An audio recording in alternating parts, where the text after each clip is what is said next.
was close to dying multiple times. Almost needed to get my leg amputated, 24 hours away from death. If you can try to ask, not why is this happening to me, but how is this happening for me?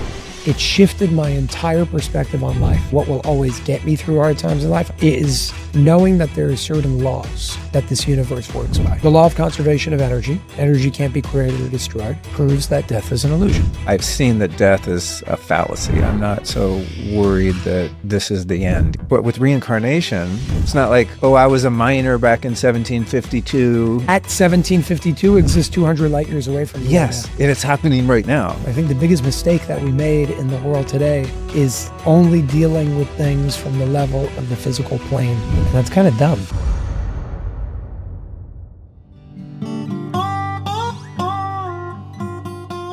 So you lost your dad about a year ago, which I share. My dad died last January. So a little over a year ago. Year and a couple weeks. What was that experience like for you? Such a good question. It was the hardest time of my life, and I grew so much from it. So also the best time of my life, but that sounds weird because my dad died. My dad was my best friend, still is my best friend. I don't speak about him in past tense because I feel him. I feel him everywhere I go. I feel like he uses me in ways, like from the other side in a unique way. It's an honor to be able to do that. He was a powerhouse in every possible way. And it was unexpected. It was actually a medical error, third leading cause of death in America, medical error. And he was 62. Oh, wow. Super young. I'm 28. Wow. He was 62. And that's really young. I'm 55. Yeah. Damn. Yeah. And what made it extremely difficult, but also a very powerful experience is that I was with him when it happened in the last 30 seconds, because it happened very fast with certain malfunctions of the medical system and whatever it may be. And I was the last person he saw before he passed. I saw him pass. It was the most traumatizing experience I've ever experienced in my life. And yet, if I could go back and do it all over again, I wouldn't change a thing, because it was the first time I got to see somebody pass. It was the first time I got to see the transition happen. And what I saw, not everybody has seen a dead person before, or I should say a dead body, because that's really what it is. But what I saw, you know, your eyes have like light in them right now. We're looking at each other and there's light. And when there's no soul in the body anymore, when there's no animating force, the eye becomes faded, almost like there's no light, but it looks like the person's like blind or they have a film over their eye. And I got to see him from the light in his eyes to the faded eyes. And the reason why that helped me so much, as horrible as it was to see, was because, look, I've written books and I speak all around the world about the idea of death and the fact that it doesn't actually exist. And words are words until they're put into action. And this was put into action. It was the first time in my life that I was able to see all of my teachings in real time and actually be tested by them. It was the first time I saw somebody pass. It was the first time I saw that with the eyes. And interestingly enough, when I buried him 12 hours later, because we come from a Jewish family, and the Jewish tradition, you bury as soon as possible. So he passed away March 5th at like 1 a.m. We buried him March 5th at 2 p.m. So 13 hours later. And there were a lot of people at the funeral. And I gave us the best speech I could, crying my eyes out. And I said something that I really meant. I said, you know, this experience that I just saw, and everything that my father's taught me, but this experience that I just went through, it proved to me that in this very moment at the funeral, in this very moment, I'm not burying my father. I'm burying my father's body. And there's a very big difference between the two. Because sure, okay, his body decomposed and is now going to recompose into something else. But when I was able to see that through this traumatic experience, I share what I just said of, I didn't bury my father. I buried my father's body as much as I can, because there are two things that are guaranteed in life: birth and death. And they're one and the same. They're just different parts of the cycle of life. So everybody is going to experience somebody close to them die. And that little nugget of the difference, the true difference between burying the body and burying the, whatever you want to call it, him, which is not the body, helped me get through it. And a lot of what I do today is in his honor. He was very, very, very focused on alternative health and wellness. He was banned from Sloan Kettering Hospital because every single time he would walk in when somebody needed help, they would walk out, and the hospital got upset because that's like $500,000 a Losing person. customers. Yeah. And he was not a doctor or scientist. He was a real estate guy with a passion in alternative health and wellness. And I feel like what I'm doing today is continuing his legacy in a more professional way, if you will. But the guy helped so many people, and I want to keep that going if I can. That's beautiful. Yeah, there's a lot of parallels, and I think in our experience of the passing, and also sounds like our dads too were similar. My dad was a business guy into real estate, but was also really into fringe, alternative medicine and healing and stuff like that. He was a big inspiration to me. And I found out about a lot of things through him. And he's like not a redneck, but like a Colorado mountain hunting, fishing, rodeo cowboy kind of guy. Like you'd never look at him, never did drugs, you know what I mean? Real like conservative. That's the word I'm looking for. But yeah, back in like the 90s, early 90s, he was doing hyperbaric chambers and all this kind of stuff and taking all these supplements. And that's kind of what inspired me to get into it, I think, in the beginning. But it's cool to have someone in your life in a mentorship capacity that's multifaceted. Because I'd call him and ask him about business stuff and also, things about healing and different ways to approach aging gracefully. You're doing quite well. Yeah, man. I mean, I just like to feel good. You know what I'm saying? I'm pretty obsessive about all this stuff, admittedly. But, I was thinking about it the other day. I haven't been sick, knock on wood, since November 2020. Wow. And I don't really track time that well, but I was like, that's pretty cool. There was a time in my life when, like I'd get seasonal colds and the flu and this kind of stuff. And I just hated that feeling of not being able to be in my full capacity. I mean, everyone hates being sick, right? It sucks. So I just think a lot of the work I put into this stuff is just like, how can I avoid that and just feel awesome all the time? So how funny is it that you're saying like the seasonal sickness that most people get? That only happens to humans. Like there's no species that, gets sick like it's a business cycle. That's a good point. Like think about that. Yeah. And then ironically enough, we're the only people that inject against it, and we're the only people that get it. And yet you go to the animal kingdom and they don't do any of that. And they also don't get any of that. So I wonder if there's a connection. So true. I don't know. I'm just putting it out there. Well, I've had some people on the show that have made some pretty compelling cases for, not cases for, but negating the idea of germ theory and contagion and all that have been really interesting to me and helped me to kind of rethink all of that. Even to the point where I'll hear someone say like, oh, I was just over at this house and everyone was sick. I hope I don't get sick. And I think like, that's impossible. There might be some other signaling going on to like encourage you to start detoxing, which is what I think most sickness is.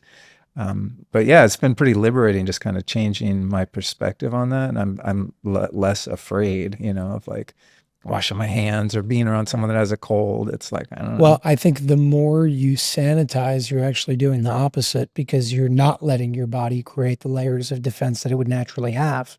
But one of the things, and again, I'm not a doctor, I'm not a scientist, I'm just a curious guy. And I think that because of that I don't understand terminology for med school and all that because I was never taught that. There's actually a pro to that, where you can simplify things in an easier way to understand. So with the whole like contagion myth and all that, I like breaking it down to the law of synchronization with your environment. So if you are around a lot of people that are sick, will you get sick? You may, but the mechanism is what we're arguing about. That's the point. Yeah. Right? The mechanism is the debate. So some say you got it from them. But I've been around a lot of sick people and I didn't get sick. So why didn't, if we're talking about science and the scientific method, if you're going to make a scientific statement, you need to be able to repeat that over and over again. And when one person is around a sick person and gets sick, and then another person is around that same person and doesn't get sick, you see that there's something going on that doesn't fit this method, or it's not exactly what we're saying. So yeah, are there germs in the world? Yeah. But right now, I mean, we're literally exchanging millions and billions of germs and viruses, if you believe in that. I don't think I do at this point. I understand, and people talk about exosomes, but whatever. Dude, I had a guy on here the other day, which was an amazing episode on DNA, and I've never looked into DNA, right? But he, was very convincing, and the story, he's a clinician and he works with people, based on their DNA profile in terms of what supplements and exercise and lifestyle choices they can make that are most compatible with their genes. And I was super into it. I mean, I still am, but then the very next day I was on Twitter or somewhere, and it was like, I forget who it was, maybe my friend Alex Zach, someone that I respect. He was like, oh, DNA's fake. It's like viruses. So I was like, oh God. Every time I do a podcast about something, that I realize, like, wait, there's a whole group of people, a small contingent of people that have debunked this thing. So it's funny. It's hard to keep up because we're just so conditioned to believe in certain things, but with the contagion thing, one that's always got me is like, when you have a group of females that are together for a period of time, Her menstrual cycles. Their cycles start to sync, and we would never think like, oh, you caught a period for me. I went to this party, a bunch of women were on their cycle, and I caught it. It's like, it doesn't work like that. There's something about, you said the synchronistic. They're synchronizing with their environment. It's like there's a coherence, Exactly. Things kind of coalesce together in a way that makes it look like causation when in reality it's actually correlation. Yep. There's a sympathetic sort of response, And it's like, it's just interesting with how it works. But when you read between the lines, by the way, that's how this works. It's the law of synchronization with your environment. Create a coherent environment, synchronize with coherency. Create a distorted environment, synchronize with distortion. It's a pretty simple thing that we can go into the complexities of, but that's not worth anything before understanding the foundation. The foundation of health versus disease is much simpler than we've been told. Health is energetic balance, disease is energetic imbalance. And when you understand just that, when I understood just that, it changed the way that I went about healing when I was sick.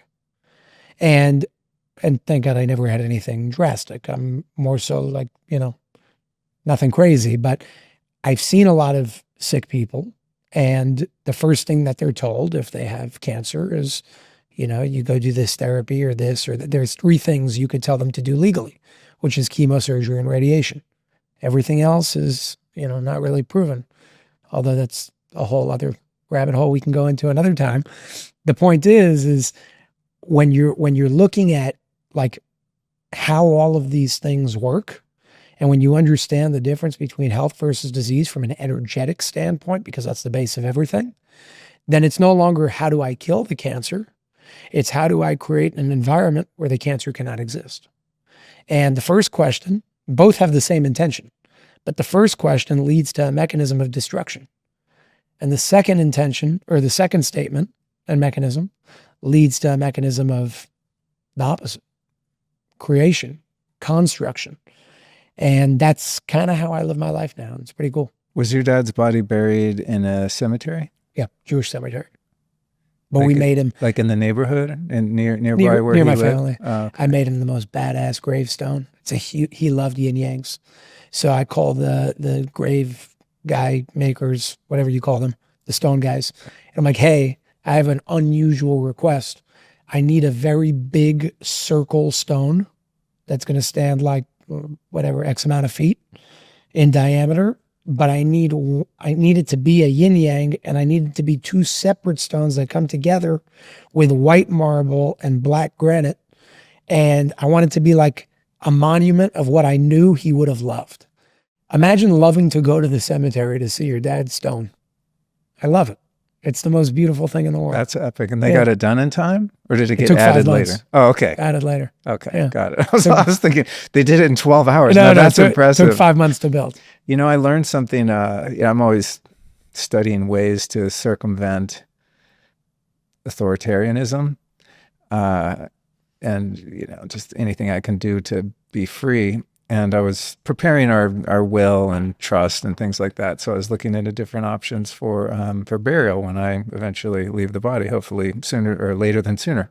So I was looking into like green burials, like natural burial, where the body doesn't get filled with all these chemicals that go pollute the planet and such. And in that research, I discovered something really interesting in law, and that is in most states, if you bury someone, I always say bury, but I think you say bury. If you bury someone, I've always said bury my whole life. I just realized it. I say that too. You do bury? Yeah. Then I think I was listening to a podcast and someone's like, well, where were they buried? And I was like, buried? That sounds weird. I'm like, oh no, I think that's the right way. That actually makes sense. It's spelled with a U. Yeah, exactly.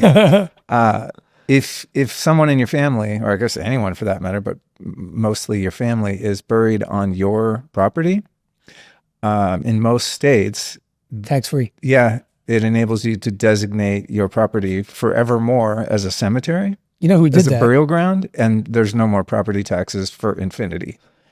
Donald Trump did that with his wife, his first wife who died, Ivana. Really? And she's buried in the golf course in New Jersey, and it's tax-free real estate. Yeah. So you heard about that? Yeah.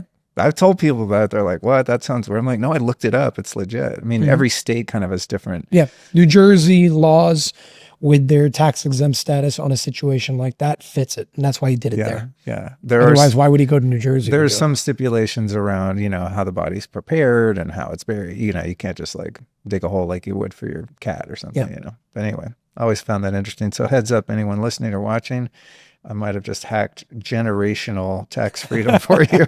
But the unfortunate thing is someone has to leave in order for that to happen.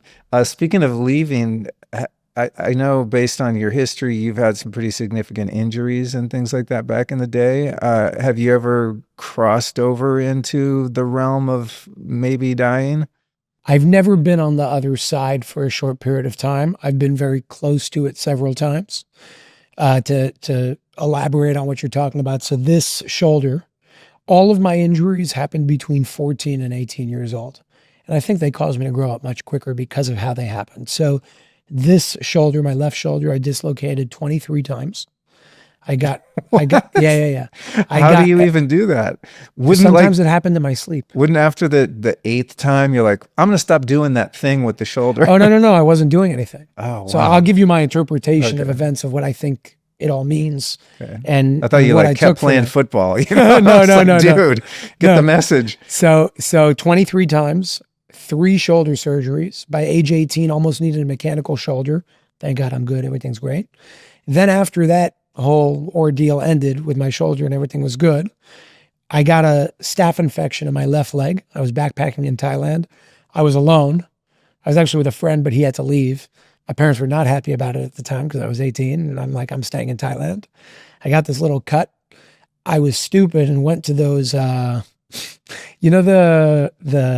pedicures, not the pedicures, but the fish that eat. Yeah. Okay. I did that in Cambodia. Yeah. So I did that, but I had a cut and I didn't connect the two. I didn't think about it.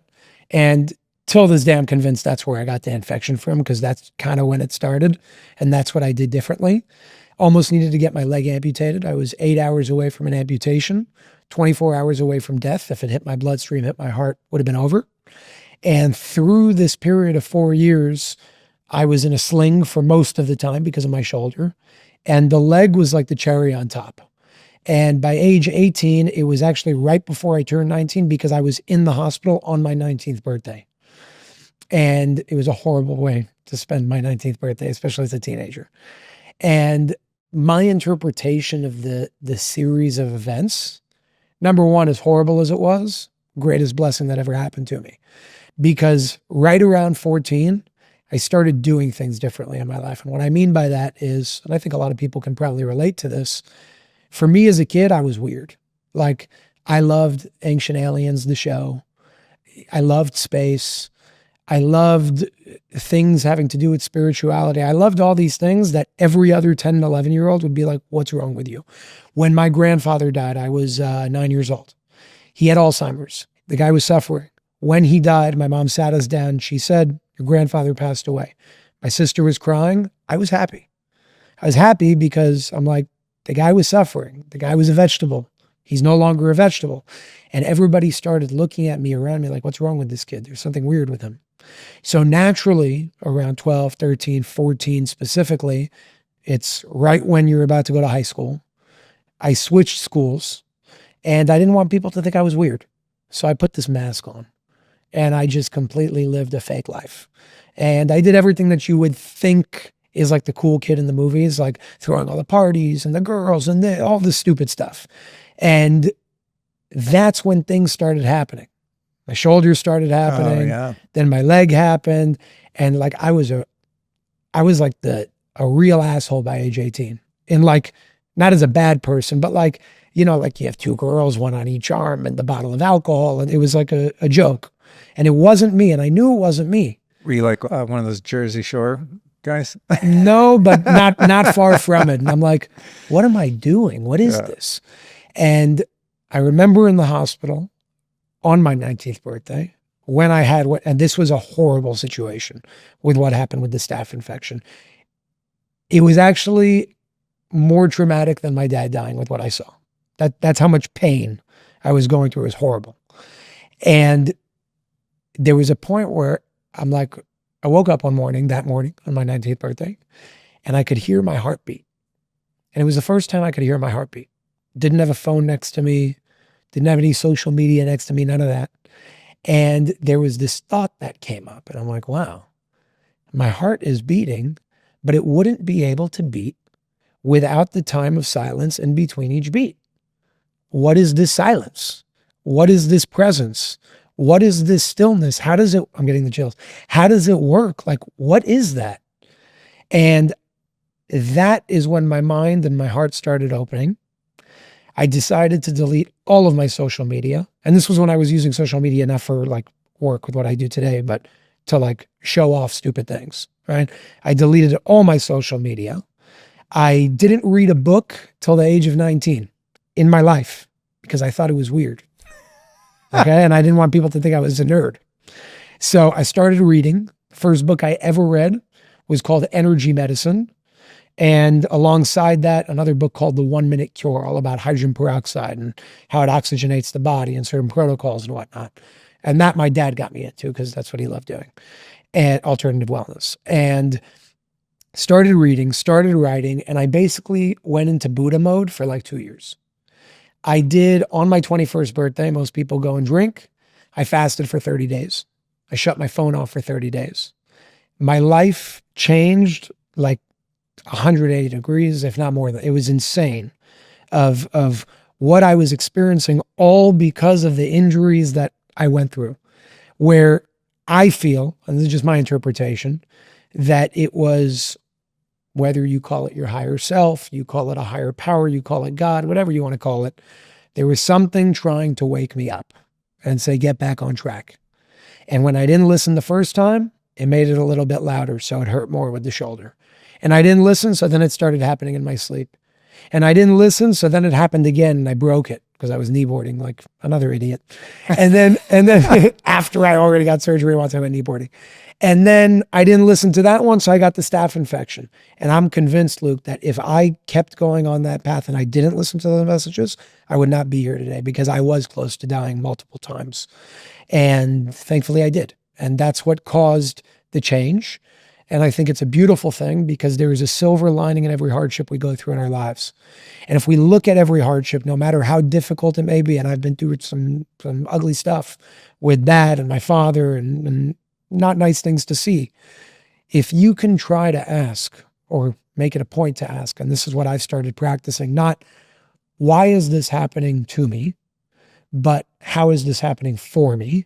Just a change of one word from 2 to 4. It shifted my entire perspective on life. It shifted the way I go about every situation. And it's propelled me to what I'm doing today. Perspective is everything, man. Everything. I catch myself, I mean, every day at some point, just framing something.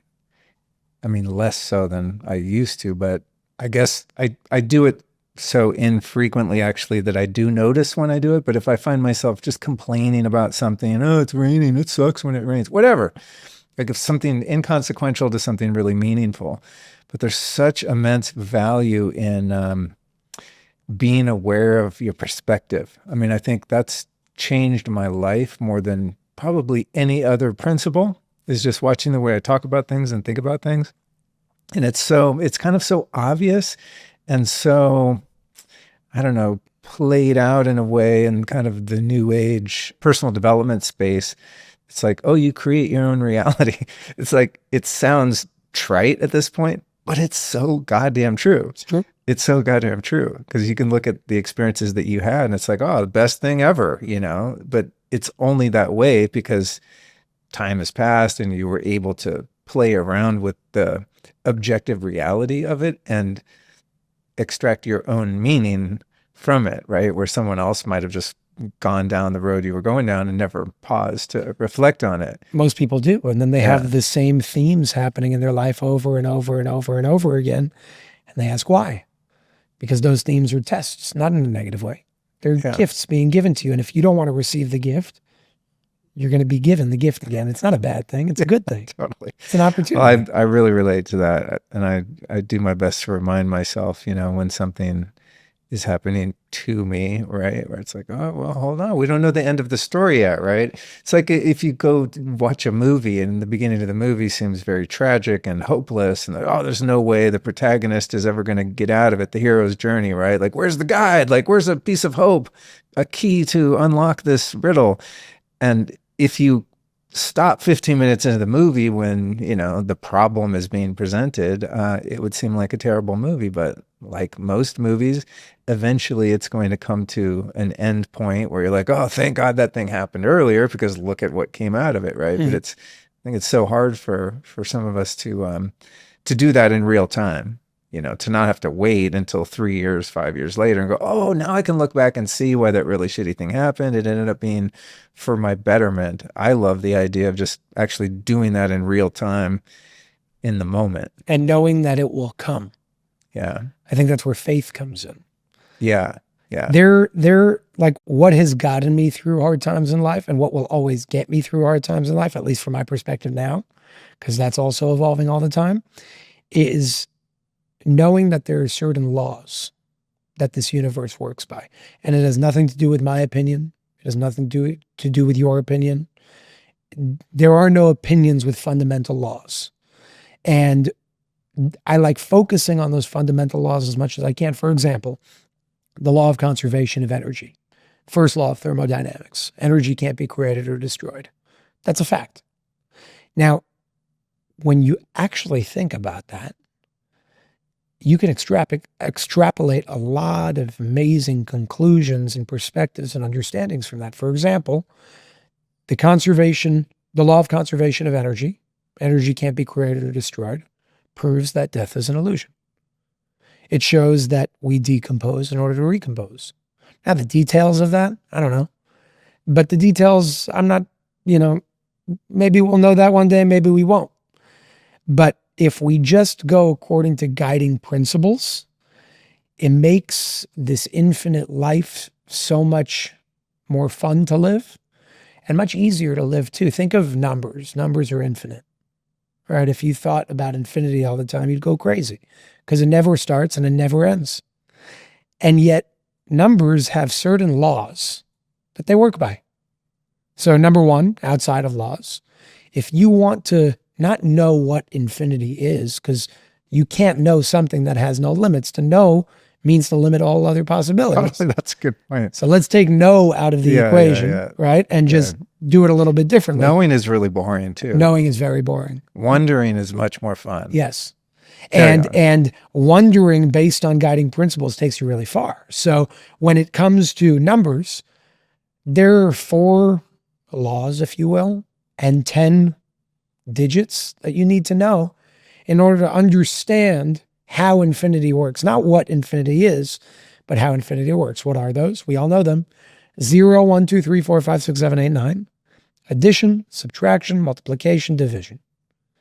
With those 14 components, which we all know, you understand how numbers work. Now you can go deeper and so on and so forth, but those are your basics, first and foremost. Now take electricity. If you wanted to know what electricity is, good luck. Because you may think you know, and then you'll tell me what it is. And then I'm going to ask you another question. So what's that? And then, so what's that? And then we get to this point of, I don't know. It's just this energy. And we don't know what it is, but you don't need to know what it is. Same with fire. Yeah. Like, I was looking at a fire the other night, the craziest thing in the world. at a friend's memorial, and I was watching the fire. I do this a lot.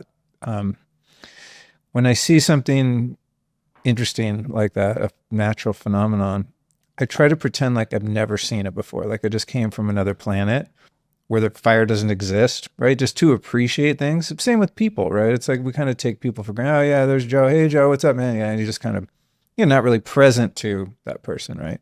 But I was looking at fire and I was like, it's the weirdest fucking thing ever. Like electricity. What even is that? Like, how are we communicating right now? What is this? Well, you could explain electricity if to your point, like if I tried to explain to you electricity, I would at the very best be able to, I mean, I'm sure some people could do better than I because it's not my area of expertise, but I could show you the effects of electricity or what it's used for, maybe even part of how it's generated, but what it actually is beyond explanation, just like fire. Even as an electrician, at the end of the day, they need to know how mechanisms work with electricity. And that's why they're electricians, because they are masters of electricity. So when an electrician comes to your home and wires a bunch of stuff, and then you flip the switch and the light turns on, it's not some crazy situation. It's cause and effect. He did this. There are mechanisms. He followed the mechanisms, or she followed the mechanisms, and now you flip the switch and the light turns on. Well, if there are electricians in this world that are masters of electricity, then why can't we be masters of energy and understand how to create, access certain realities? They're fundamental laws. So those fundamental laws are what I love to follow because they really do help me guide certain things throughout my life. For example, there was somebody that tried to create something maliciously and take over something that I was building. And I looked, and I said, okay. And there were a bunch of people messaging me saying, this was a few years ago, a bunch of people messaged me saying, this woman is doing X, Y, and Z. What are you going to do about it? And I observed, and I said, nothing. And they're like, what do you mean nothing? But she's doing X, Y, and Z. I said, but she'll never succeed. And they said, how are you so sure? And I said, because I see the type of person she is. And I know the consequences that come with certain actions, not because of my opinion, but because of how things work. So the best thing I can do is not do anything because she's going to fall on her own. And that's exactly what happened.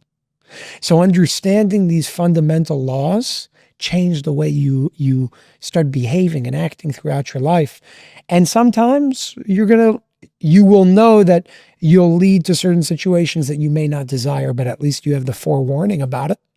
You know what's about to happen. That's a great reminder. Sometimes, like many of us, I'm sure, it's so frustrating to see people that perpetuate violence and evil that get away with it, like our government and the parasitic class of baby-eating pedophiles, Satanist weirdos.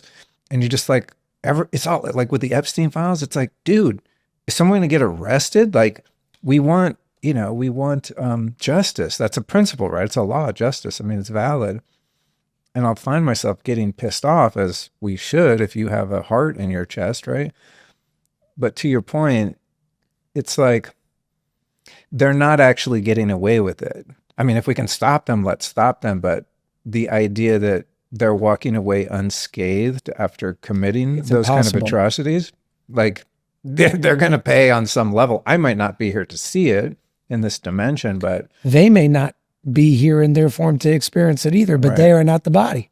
Right. And that's what I think, like, as a human, I get it. Because it's like, what do you mean? Like, we live in this life and we're in this lifetime, and this person does something so bad and they're living their entire lives and they pass away like nothing happened. Well, you don't know that nothing happened because there are spiritual ramifications. And it's not a punishment. It's just a rebalancing. I don't like using the word punishment. I don't believe in punishment because, like, when they say God is going to punish you, no. You know what's a good word for this? Mm-hmm. Consequence with sequence. It's like, it's not cause and effect. It's like if I do something evil, it doesn't cause me to suffer or pay the price for it. Suffering and paying the price is just a consequence. It's just what naturally happens Yes. after I do that Yep. thing, right? Like if you Does jump that off make a sense? building, yeah. If you jump off a building, you're going to hit the floor and die. Right. It's not a But punishment. but the building didn't cause me to die. Exactly. Right. Or even jumping off the building didn't cause me to die. Dying is what happens when a 165-pound body hits the cement. Yep. Right. It's an idea I've been playing with, because the idea of cause and effect as we typically think about it doesn't hold water to me. It kind of hits this point where you can't explain it. I see what you're saying. But Because that's also an a illusion. consequence does, though. Just thinking about that word, like this plus this plus this, then this other thing comes next. It just happens that way. Yeah. But anyway, I didn't mean to derail you. So, You keep saying things that like spark my oh no, these are like, spark my by the way, interest. these conversations fill my soul. Like when I leave here today, I'm going to be like Me that. too. I love this. That's how I keep doing this shit after 650 times. Because it opens you, man. It expands you. It's amazing. You're synchronizing The with things cool I people. learned sitting here, dude. I mean, I'm a changed man from just all of these brilliant conversations with incredible people like you. So I digress. I think you were on this idea that no one's getting away with anything, right? That in the spiritual realm, And the laws. yes, Right? So yeah. I like living by these laws because they're like we live in this world. Okay, so there's, you know this inside and out. There's the physical world, and then there's what actually dictates the physical world. And I think the biggest mistake that we made in the world today is only dealing with things from the level of the physical plane. And that's kind of dumb. And it's kind of dumb because it would be the equivalent of if you have like a tree, right? And the tree has a poisonous root. And that poison is traveling up the trunk. And then branches grow. And you start looking at the branches and you're seeing all these deformed branches and diseased branches. What we're doing in the world today, on at least collectively until we make a more positive change, although things are starting to change, we're cutting the branch off and wondering why the branch grows back still deformed. Because you're dealing with the level from the branch and you have to be dealing with it from the root. So what is the root? If the physical or the branches, the root is the spiritual world. And when I say spiritual, I don't mean it in like, a woo-woo way at all. Spirituality is a science. Science that's not studied enough, but it's a science. And the fundamental laws of the universe, like the law of vibration, you experience what you're in resonance with. That's how walkie-talkies work. That's how radios work. That's how the military works. That's how I can block you from accessing my channel while I'm talking to someone else. It's all encryption, but that's how it works. It's all energy, frequency, and vibration. Yet we see physical things, so we think it's all physical, and it's not. Right? And then you have the law of conservation of energy, the law of balance. So that's where karma comes from. Karma is not a bad thing, although they say karma's a bitch, but there's good karma too. Karma's amazing. Karma is this, it's a self-balancing mechanism that is built into existence. And the deeper, at least I dive into this, number one, the more I realize I don't know anything. And number two, the more I'm okay with certainty. And number three, the more I realize that while none of this is real, I'm living in a reality where I experience it as real. And for that reason, we shouldn't neglect it. Yeah, well said. I know a lot of people in the spiritual community, time's an illusion, death's an illusion, so they don't take care of their bodies, but they meditate all day. What are you doing? Your body is a vessel. And that vessel is important. It's like the non-dual negation of the purpose of having a dual experience. You know what I mean? I've gone through phases of this, right? Where I realized like, wait, there's no separation. Like our belief in separation is like the root of all of our problems, speaking of the root, right? So it's like, okay, cool. You can get to a point where you realize, especially if you do DMT or something, you go, oh, okay, yeah, this world is totally not all there is, right? There is this expanse of consciousness that people call the quantum field or the unified field, which is real and the origin of everything that we experience in this reality. But that doesn't mean that this reality doesn't have value just because it's a projection or a simulation. Then why are we here? What am I doing here? Why am I in a body? That's helped me a lot, because sometimes I get kind of nihilistic about it. I'm just like, God, what am I doing in this like slave planet run by pedophiles? Like, what the fuck? I want to go be with God. You know what I mean? I've been there. But there's a purpose of this seemingly concrete 3D dualistic Dude, you know experience. how cool this place is? Like, think about it. We're able to do something that you're not able to do in the spiritual realms. We're able to have a body. That's unusual. That's not a normal thing. That doesn't happen all the time. There's a lot of, sure, if everything works in balance. So you know, with love and hate, although everything comes from love. But when everything works in balance, at least in the world of duality, the world that me and you were talking about on the other side is the world of singularity. The world over here is the illusion of duality. The best combination of both is being able, in my opinion, is being able to understand do your best to understand and connect to the world of singularity while enjoying the world of duality. And what I mean by that is no different than if you see a magician pull a rabbit out of the hat. It's really cool to see, but you know that it's an illusion, and yet you can still enjoy it. And I think that's the art of being a human being. Bingo. That's it. Have a good time.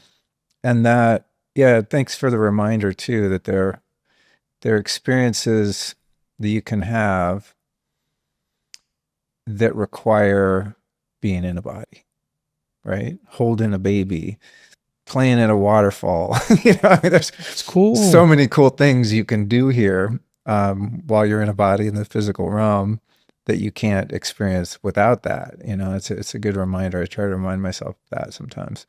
Yeah, that's good. But I think you really just nailed it. I mean, that's, at least from where I'm sitting at life right now, that seems to be on target, right? Is the acknowledgement that ultimately there is only one thing. We just call it consciousness, right?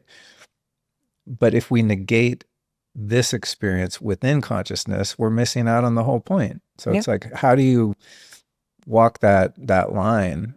And also, the more that I've been able to do that, the less seriously I take my life, myself, my problems, the world, war. You know, it's like, it's not that I lose empathy or compassion or love or caring. It's just, I'm just much less attached to this world. You know? And that doesn't justify horrible actions either. It's like look, take karma, right? If in a past life you were an abuser of a child, maybe this life you have to experience being abused, not as a punishment, to rebalance the experience. But here's the interesting part. If you have to be the one to experience the abuse, and that's your karma, then my question is, then is your abuser in this life creating new karma? Or is I don't understand that. You know what I mean? That's interesting. Right? I can understand it from just one perspective of, okay, you were really rich in your past life and you never helped anybody and you never donated. So now you're going to come back really poor, not as a punishment, but to experience the experience of the individual who needed it and never got any help. Well, back to take child trafficking. Is the abuser in this life, on the other side of the equation, creating a new karma? Because I don't see how you could rebalance karma by being the abuser. So I don't know. You know, I have no idea. But here's the thing. We don't have to know. Yeah. You know, we need to do our best to make our surroundings as positive as possible. One rule that I love, whenever you get to a place, if you can leave it cleaner than when you got there, it's like one of the golden rules, because if everybody did that. First rule of camping. Yeah. If everybody did Leave that, your imagine. campsite better than how you found it. I think it's a Boy Scout thing, you know? Yeah. But really, imagine everybody did just one little thing. Yeah. It would change everything. So I go in and out of the pissed off when I see the Epstein files to life is beautiful and all that's nonsense. And it's not nonsense because it's real and people are getting hurt. Yeah. And I think there's this balance that we're always going to keep refining and finding and so on and so forth of when is the right time to live and enjoy and just focus on, like, be oblivious to certain things in the world for a period of time. When is the time to fight and go full force and do what we got to do? What is the balance between all of that? I think everybody has a different balance. I think what your balance is, my balance may be different because we have different like electrical signatures, soul signatures. We're all here for a different purpose and yet part of the same exact puzzle, the same one big puzzle. And it's all so grand and so insane that you really can't come to any conclusion because there is no conclusion because it's everlasting and it always was, always is, and always will be. So sometimes I'm just like, I'm going to let whatever needs to happen, happen because I'm not in control of that. I'm going to do what I am in control of to make this world and the people that I meet have the most positive experience possible. And I'll do my best to, first and foremost, not in a selfish way, but the exact opposite, take care of myself so I can then show up for others and do my best to enjoy it. Because like life is short, man. You don't know what's going to happen tomorrow. For all you know, God forbid, you could walk in the street, a car hits you, you're gone. Enjoy every second you have. That's what the passing of my father showed me. Enjoy it. The guy worked his butt off, 62 years old, about to retire, made all his money, did everything he needed to do, about to start traveling with my mom, and boom, it's over. You got to enjoy every second you have. I think about that when I'm tempted to argue with internet trolls. You know what I mean? Which I don't. I just, it's a rule I have for myself. It's a law. It's a principle. It's just like, I don't argue. Yeah. I mean, just with anyone, I just don't argue, period, right? But if I'm tempted, I think, man, I remember when I watched my dad die in the hospital too. And it's like, when you're at that point of exit, I mean, he was in a coma, so I didn't get to be like, do you have any regrets? But I doubt anyone in their final moments is like, I should have tried to proven other people wrong more on the internet that I don't even know and I'll never meet, right? It's like things really do get brought into perspective by those kind of experiences.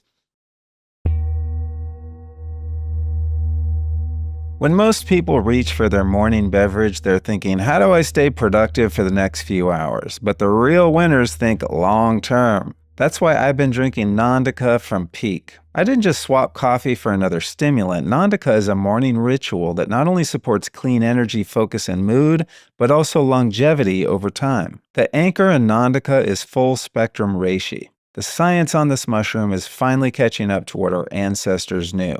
It's incredible for supporting stress and regulating the immune system. And now reishi is even being studied for its telomere-related aging effects too. Telomeres are your cellular aging buffer, and stress wears them down over time. So Nandica isn't just about daily energy, it's about long-term resilience.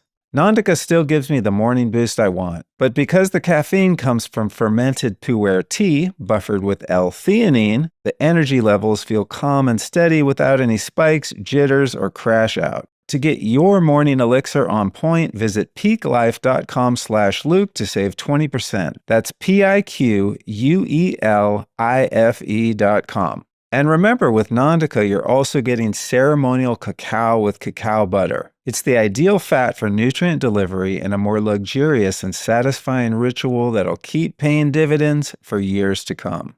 Check out peaklife.com/Luke.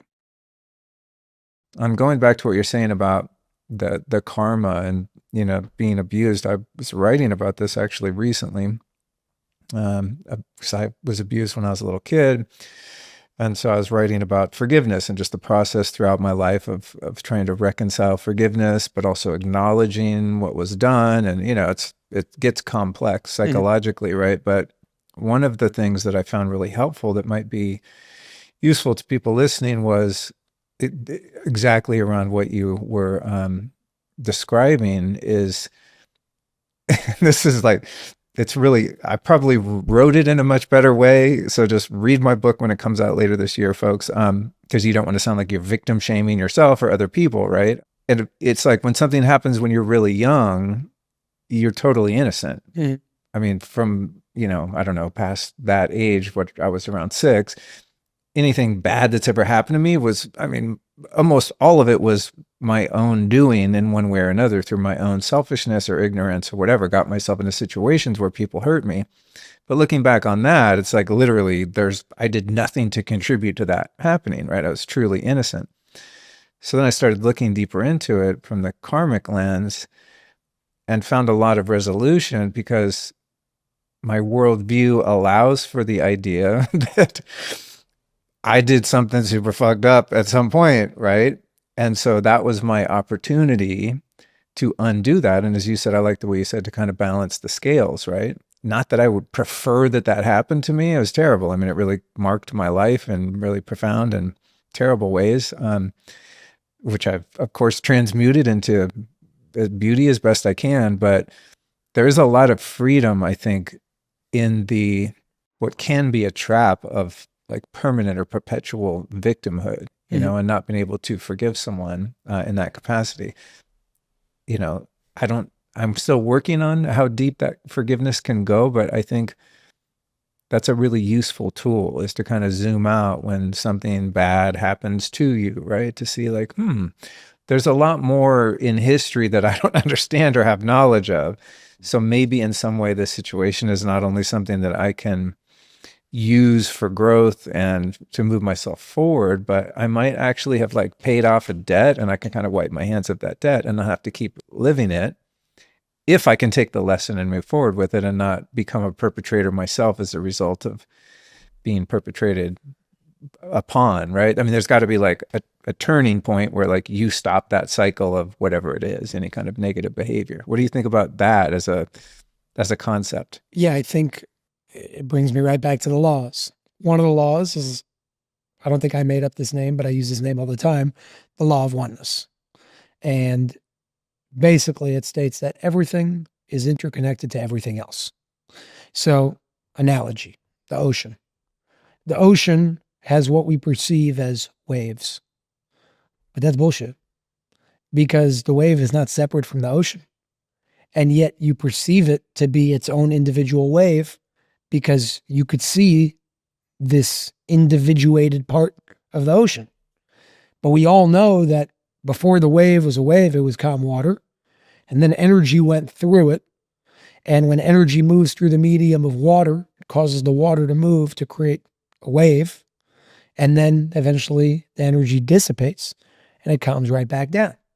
So we see all these waves in the ocean. They're not individual waves, they're all part of the ocean. Me and you are individual waves that are part of the ocean. And we are formed and we will be deformed or unformed at some point. Not deformed, but unformed at Let's some hope point. not. So called, birth and death. And it's Mhm. coming out of and returning back to the same place. So I bring that up because when you think about that enough, and this is what I did on that a few years ago when I did that fast, it would bring up all these like remembrances. It wasn't even something I wasn't taught this. It was, and nobody needs to be taught this. It's in all of us. You just need to be quiet and silent and still enough to be able to be like, have this idea that comes out of nowhere. You're tapping into that, call it the Akashic records, call it what you want, but this knowingness that always was, is, and will be. And what it shows me is that, okay, well, if everything is one, then just like I wouldn't take a hammer and break my own leg in my one body, then why would oneness do anything to hurt itself? Why would source do anything to hurt itself?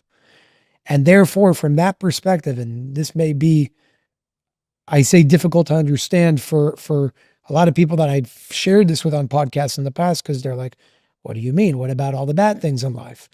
What I'm really saying here is there is no such thing as bad. There's such thing as uncomfortable. There's such thing as things we don't desire. And yes, on the surface, there are such things as things that we call horrible things, like rape and murder and molestation. And so those are bad things they're just bad. And at the same time, there is this order that we just don't understand that must be connected to the law of oneness. And I don't know what to make of this, but what I do know is that source would never do anything to hurt itself. Now come to your own conclusions on your own personal experiences, right? Why was this child raped? Why was this person murdered? I don't know. I don't have those answers. But there's one thing that I know for a fact because it's a law. Source would never do anything to hurt itself. And we are always growing. And by the way, growth usually comes from the situations that we call bad. So I don't know what to make of that. I'm just following the laws and using it as a way to help me get through certain things along the way and ask the right questions. Why did my father die the way that he did? What were the silver linings that came out of it? That's what we need to focus on, because when you look for beauty, you'll find beauty. And if you look for ugly, you'll find ugly. And me and you can be looking at the same picture. And if I'm looking for the blue and you're looking for the yellow, I will only see the blue and you will only see the yellow. So we're running on this program, all of us. And some of us are running on the program of beauty. Some of us are running on the program of everything's bad.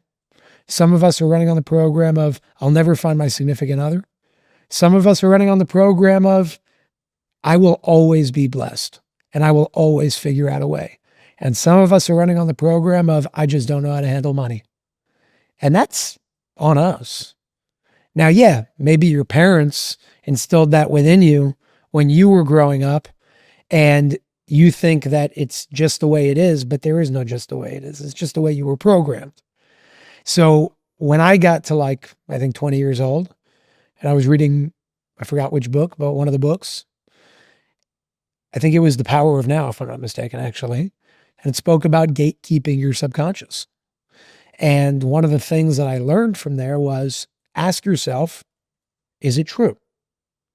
So next time you have this thought, that's just a thought that you always have, like I'm not good enough, or, I'll never be able to X or Y or whatever it is it true?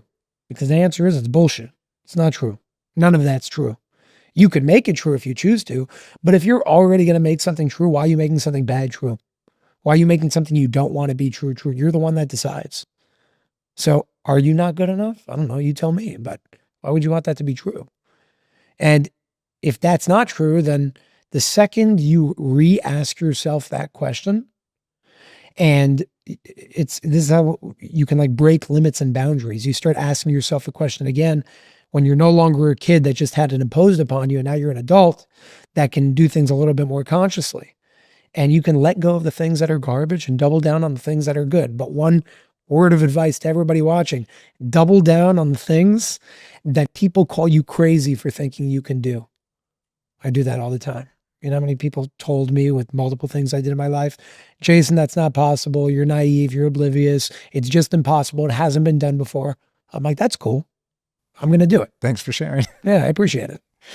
On that, on the metaphor of one body of water appearing like different waves and us all being essentially one thing, I think that way of looking at karma is really useful in that I think a lot of people think about the idea of karma as if I do something, if I do something wrong right now, then, down the road in 20 years, that same thing could happen to me, right? Yeah. It's like that. Or if I, hold the door open for someone or walk the little lady across the street, then someday someone's going to do that for me. But from the lens that you were just looking at this idea that there's only one thing, do you think that, I'm kind of looking for a confirmation here. This is what I believe at this particular point is that karma is not, it's non-linear and it doesn't exist in time in the way we think it is. So say right now I notice, you drop $100 bill off your chair and I'm like, oh, he didn't notice. And I take it and I don't say anything to you. It's not like someone's going to take $100 bill from me down the road. I already paid the price the moment I did the thing because there's no time and there's no separation. So I'm actually stealing that $100 from myself right now because I am you. It's like you can't actually get ahead the way people that are unconscious and selfish and evil think you can, right? It's like whatever you're doing, you're instantaneously doing to yourself in that moment. So if I were to punch you in the face, you might feel the brunt of it, but I'm hurting myself at the very same time. Do you subscribe to that, or does that make sense to you? Yes, but I want to elaborate. Okay.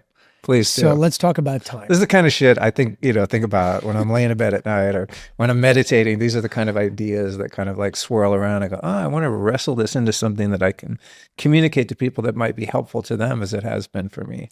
So I'll give you a crazy thought that you may or may not have thought of before. But what I'm about to share is one of my favorite topics to speak about because it's honestly the craziest thing in the world. Like literally. So time. What is it? How would you define time? I would define time as it's defined by where our focus of attention is at any given moment. So I could call this moment 4:45 p.m. because that's what I'm looking at, but it doesn't exist in the sense that there's only one infinite moment. And I just call this moment now, or I call this moment time, right? But it's one big expanse that can't even be defined. But time is like the thing I pay attention to right in this moment, but then it's already gone because it wasn't real. So it's probably made like 0 sense to 99% of the people listening, but no. I don't think there actually is time. Well, there is because I've been in spaces where the idea of time is so irrelevant. I mean, like when you dream, right? It's like, what time is it when you dream? There's no fucking time when you dream. Are dreams not real? Who's experiencing the dream then? Some part of us is, and it's outside of time. Because you can have a dream that probably in this reality is 30 seconds or 1 minute. Yep. But it was days and days of experiences within the dream. Which is also insane. So time, I bring this topic up. I'm here for it. First of all, it's like, bear with me on this. Yeah. Because it's like, it's insane when and even like, you'll understand it, but don't stop there. Like, keep going. Because whatever you think you understand, every time I even speak about this or talk about it, I get more out of it. It's like watching a movie the second time or the third time. So time, literally speaking, you were speaking about time as like 4:45 or 4:50. That's not time. That's how you measure time. So if that's how you measure time, then what is time? Time is the movement of light from point A to point B. Wow, cool. Okay, and I'll prove it to you. Have you ever heard of the term 1 light year? Mm-hmm. Or a light year? Mm-hmm. And the speed of light? Mm-hmm. Okay, so the speed of light is about 186,000 miles per second. That's around, doesn't matter, but 7 times around planet Earth's circumference every single second. 186,000 miles per second. Very, very fast. That means that if the speed of light, which it is 186,000 miles per second, and I am standing 186,000 miles away from you, and I turn on a light bulb, how long will it take for you to see it turn on? That long. 1 second.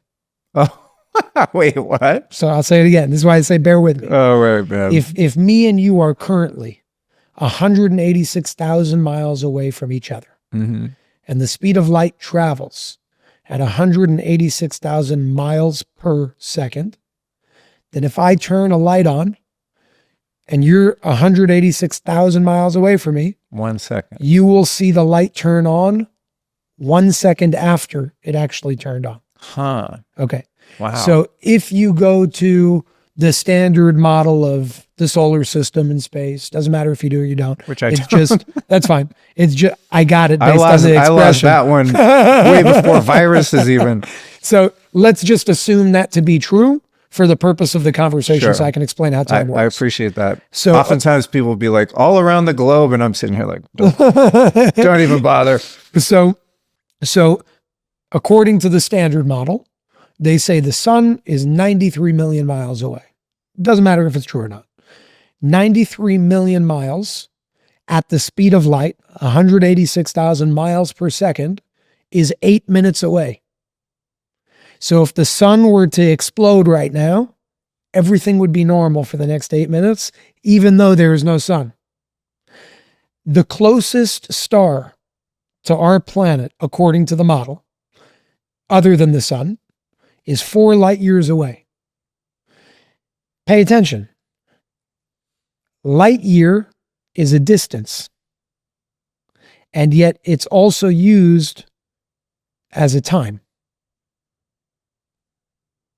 1 light year, what the hell is a light year? It's 5 trillion miles away from you.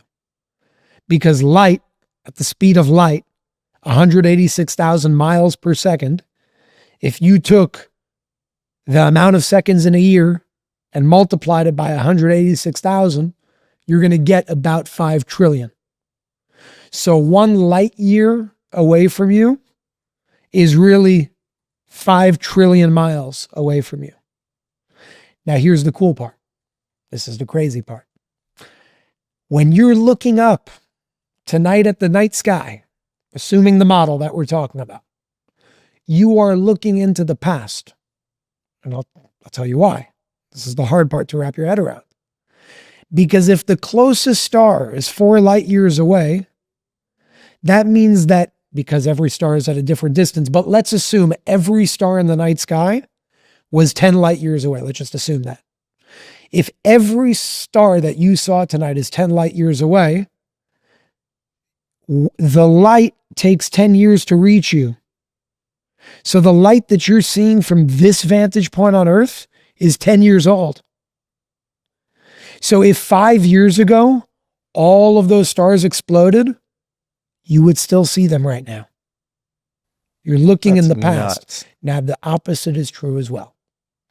If you are standing 3,000 light years away, how can you go into the past and observe if history is true? I'll tell you exactly how to do it. I just don't have the technology to do it. But how you do it is quite simple in the mechanism. If you are standing 3,000 light years away from Earth, and you take a big telescope and you look at Earth and you zoom into Egypt, you will see Egypt 3,000 years ago, because the light of that experience is 3,000 light years away from here.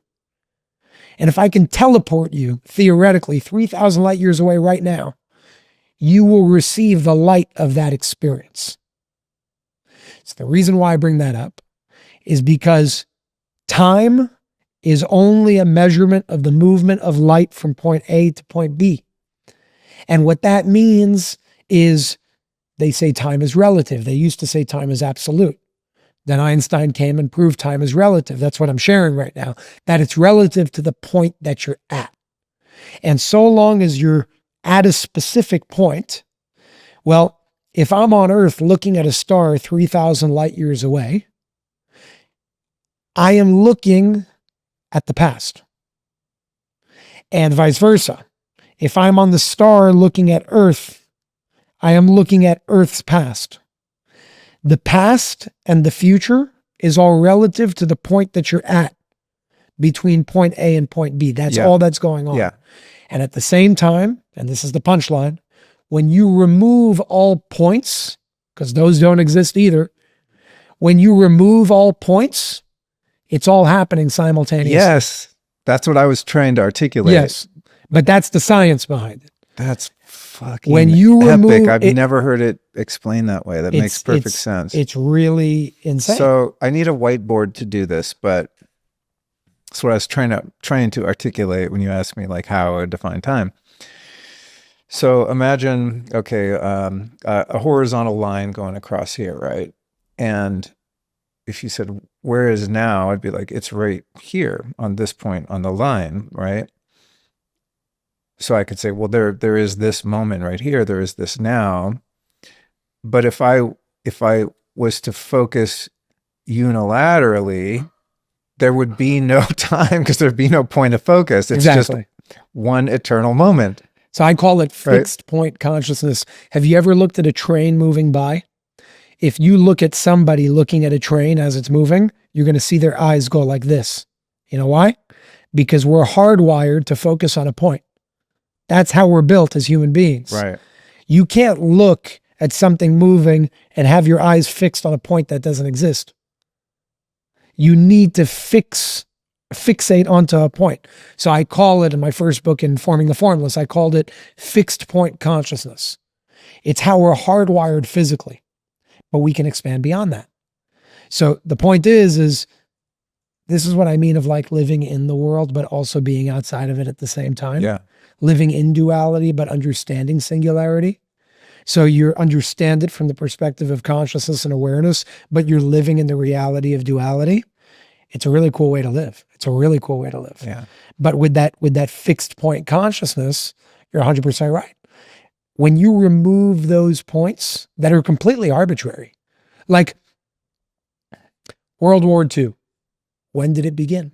We have a date in our history books, but why did it begin on that date? 1930, whatever it is. Why didn't it begin, take Hitler maybe. Why didn't it begin when he was born? Who decided the beginning and the end of an occurrence? We did. We made it up. The fact is, exactly what you're saying, it is one continuum that we break up into fixed points to be able to have practical understandings and conversations about it. But it's an illusion. The problem is we believe the illusion and we forgot that it's an illusion, so we think it's real. The problem is we've gone from understanding that the magician is not doing magic. He's pulling a rabbit out of a hat with a mechanism. It's an illusion. And we've become the toddlers that believe that the magician is doing magic. It's not magic. There's a mechanism. Same thing in the world today. We have forgotten the very things that we created arbitrarily for practicality, and we now believe them to be real. And that's really weird because it made a weird world. All right, listen up. If you're over 35, congratulations. You are officially an adult. You can even run for president, although I don't recommend it. Here's something way more important to note. Your enzyme levels have already started declining, whether you eat clean or not.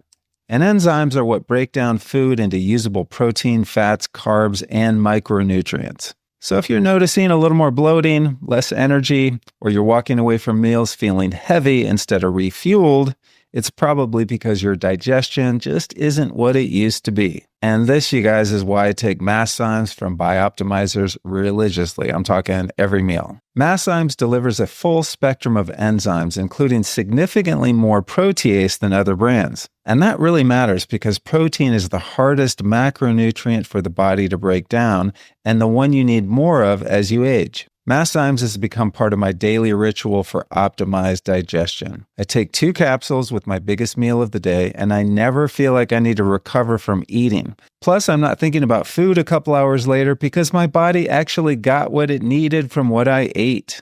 So to get everything out of the food you eat, head over to bioptimizers.com/Luke and use the code Luke15 to save 15%. If you want to make your meals pay you back in a real nutrition, Masszymes is the way to do it. Again, hit up bioptimizers.com/Luke. To your definition of time being, the time it takes from light to travel from point A to point B, got me thinking about, imagine the sun was stationary, right? And it just was always illuminated. It's always at solar noon, let's say, right? There would be no seconds, there would be no minutes, there would be no hours, there'd be no days, weeks, months, years. There would be no way to measure it because it doesn't move, right? And so you would just be lost. It would just be. Yeah, what would we be doing? I'll meet you at 3. What's that? I think there's a meme about like, a settler colonizer landing on a native shore, right? And he's like, "Oh, meet me at 3 o'clock." And the native is like, "What's that?" You know what I mean? Time zones were created when railroads were created. Really? Mm-hmm. They created them to have a point of reference because it could be day by you and night by me. You need time zones. So based on the model, they took what they said is a globe. They broke it up into 15 degrees times X amount, which comes to 360. And that's how they created time zones. Oh man. Time zones is it's 15 times 24 because every 15 degrees is an hour. And that's literally how they did it. Wow. Yeah. I'm of the mind that, speaking of time zones, that time changes are a nefarious plot to throw us out of our natural rhythm. Do you see any logical explanation for why we need daylight savings time? Well, their official reason, not that I buy it. I think I like Arizona because they don't do it, but which is I think the only state in the United States that doesn't do it. They're just like, no, like we're just gonna stay here and you guys can do whatever you want. It gets really confusing because then you don't know what time it is when you're going between Utah and Arizona. That happened to me where I was on Lake That's Powell on funny. a jet ski and they're like, bring it back at this time. And I keep going over the border between Arizona and Utah. I don't know what time it is. So I just gave up and I gave it back an hour Funny. late by accident. Funny. But the official reason is to save energy and electricity. I don't know. It's weird. This whole thing is weird. And now they're building all these AI data centers that use up tremendous amounts of energy, and there's no problem with that. But they want everybody to go green. I think I resent the the premise of daylight savings because it really throws me off. Like it takes like I'm just getting my circadian rhythm dialed in, right? And then it's like, boom. oh, boom, the clock changes, and then it's like I have to do all this work to kind of restructure the way I plan my days and nights to get back in sync with the sunrise and the sunset. I'm just like, God, you bastards. That's what's cool if you go somewhere near the equator and you have longer days, right? And it's like the That's sunrise. where I think we were meant to live. Sunrise and sunset is like at the same time every day. Mhm. And we don't know that until you go there and you're like, wait, what? It's always the same. It's amazing. I feel that, and I base this off of logic, not research, but I think that we were meant to live closer to the equator 100%. because I mean, think about it. If you especially if you're lived, darker skinned. yeah, and if you lived, 3,000 years ago or even a few hundred years ago, why would you live in a place where you have seasons? Why? It doesn't make sense. Seasons are whack. It's no, because then you need to keep like, wouldn't it be easier if you were just stable year round? Yeah. Some people like seasons and I respect that. I don't. Maybe it's the Californian in me. We just had a freeze here. I'm still pissed off. Some of our plants are dead. And we hired some gardeners to come cover them up and everything, I remember when it was happening, even before I saw the dead plants, which I'm really, I take pride in the foliage of the property. It's like, I'm going to be a great old man, that's like out tinkering with his plants. Like I love that shit. And, when that was happening, I'm just like, oh, we got to leave Texas. This sucks. Fuck this place. Like, I don't want to live anywhere where it ever freezes. Why would anyone do that? I was getting so annoyed, And I'm like, okay, I have to back to perspective. I go, well, there's a lot of great things about here, but it's funny. I was speaking of the equator yesterday. I'm always trying to catch solar noon. I have this app on my phone so I can go like get naked in the backyard and soak up as much sun. So I always have an alarm when it's solar noon so I can go out there. And I asked Chat GPT, I was like, what's the UV index? It's like 5. And of course, Chat GPT, because it's so Illuminati driven, is like, don't get skin cancer. I'm like, no, I'm out here to get maximum UV. I have to restate my purpose here. I actually want to burn. Okay. No, not burn. You know what's funny about that though? What? The equator with their whole skin cancer in the sun. If that were true, then skin cancer rates would be higher nearest to the equator. Yeah. And yet it's the exact opposite. Yeah. And where's it highest? Shift workers that never get sun. But anyway, I'm on Chat GPT and I'm like, 5, is that good? So I said, what is it in Costa Rica right now? And or El Salvador. And it's like, oh, it's always like 11 or 12 or whatever the maximum. I was like, damn it, we need to find a way to stay there more. You look at all the ancient civilizations, Egypt, the Mayans, they were all near the equator. It also makes more sense. It's easier to live there. You don't need to, you'll still have animals and hunting, but it's less. You have trees. You don't have to chase anything. You just pull it off. Go pick some goddamn mangoes. It's much easier. Call it a day. Yeah. It's just much easier. Yeah. So. I feel better in tropical places. Me too. But I'm also brown. I come from the Middle East, so makes sense. Yeah, you need sun, dude. I want to talk about people watching the video for like, what is this? What is the Matrix box in front of you? We definitely have to get into that. There was something else. What was it? Oh yeah. Okay, reincarnation. Mm-hmm. I'm sorry, this is not really an interview. I just feel like No, this you're is the someone best I way to just do like it. to shoot the shit with, Yeah. bounce ideas off. You've really like opened me up to some really great perspectives. But one thing I think about is the reincarnation issue, right? It's because, like you, I've seen that death is a fallacy. It literally doesn't exist. Um, that said, I want to stay here as long as I'm meant to stay here and all that. But like, I'm not so worried that this is the end, you know? But with reincarnation, thing that trips me out, if you tie that to the way that we were just describing time, if you think about past lives, It's parallel. there are other lives. They're going on right now. It's not like, oh, I was a miner back in 1752. You were in your experience of time, Yeah. Yeah. but In my, that 1752 exists 200 light years away from you yes. And it's happening right now, right now. in a sense. Is that, Yeah. No, it is so it's like, 15 trillion miles away. got it. Like literally, like 9/11, September 11, 2001 at 8:46 a.m. Maybe this is a bad example because I don't think that story is true, but that's all other conversation. That experience every second goes 186,000 miles away from Earth in its form, in its light form. The only thing you won't be able to do is hear it. You know why? Because sound goes at a different speed than light. And that's why when it's lightning outside, you hear the thunder after you see the lightning. Oh, wild. And there's actually an equation loosely for every second that, let's say you see the lightning and you don't hear the thunder. Sometimes you hear it 2 seconds later, 5 seconds later, 1 second later, 10 seconds later. The further out you hear it, the further it is away from you, because that's the sound. The sound travels at 767 miles per hour. That's why an F-16 can break the sound barrier. They break that. It's around 760 miles per hour, and boom, you see that big circle doing the sonic boom. So my point is our experience that we're having right now, whatever time it is, in 10 minutes from now, will be however many seconds are in 10 minutes times 186,000 miles away from us. Like, it's weird, but that's what's going on. So that means that if you had a past life in you were in 1956, which is 70 years before now, on this exact You're good day, at math.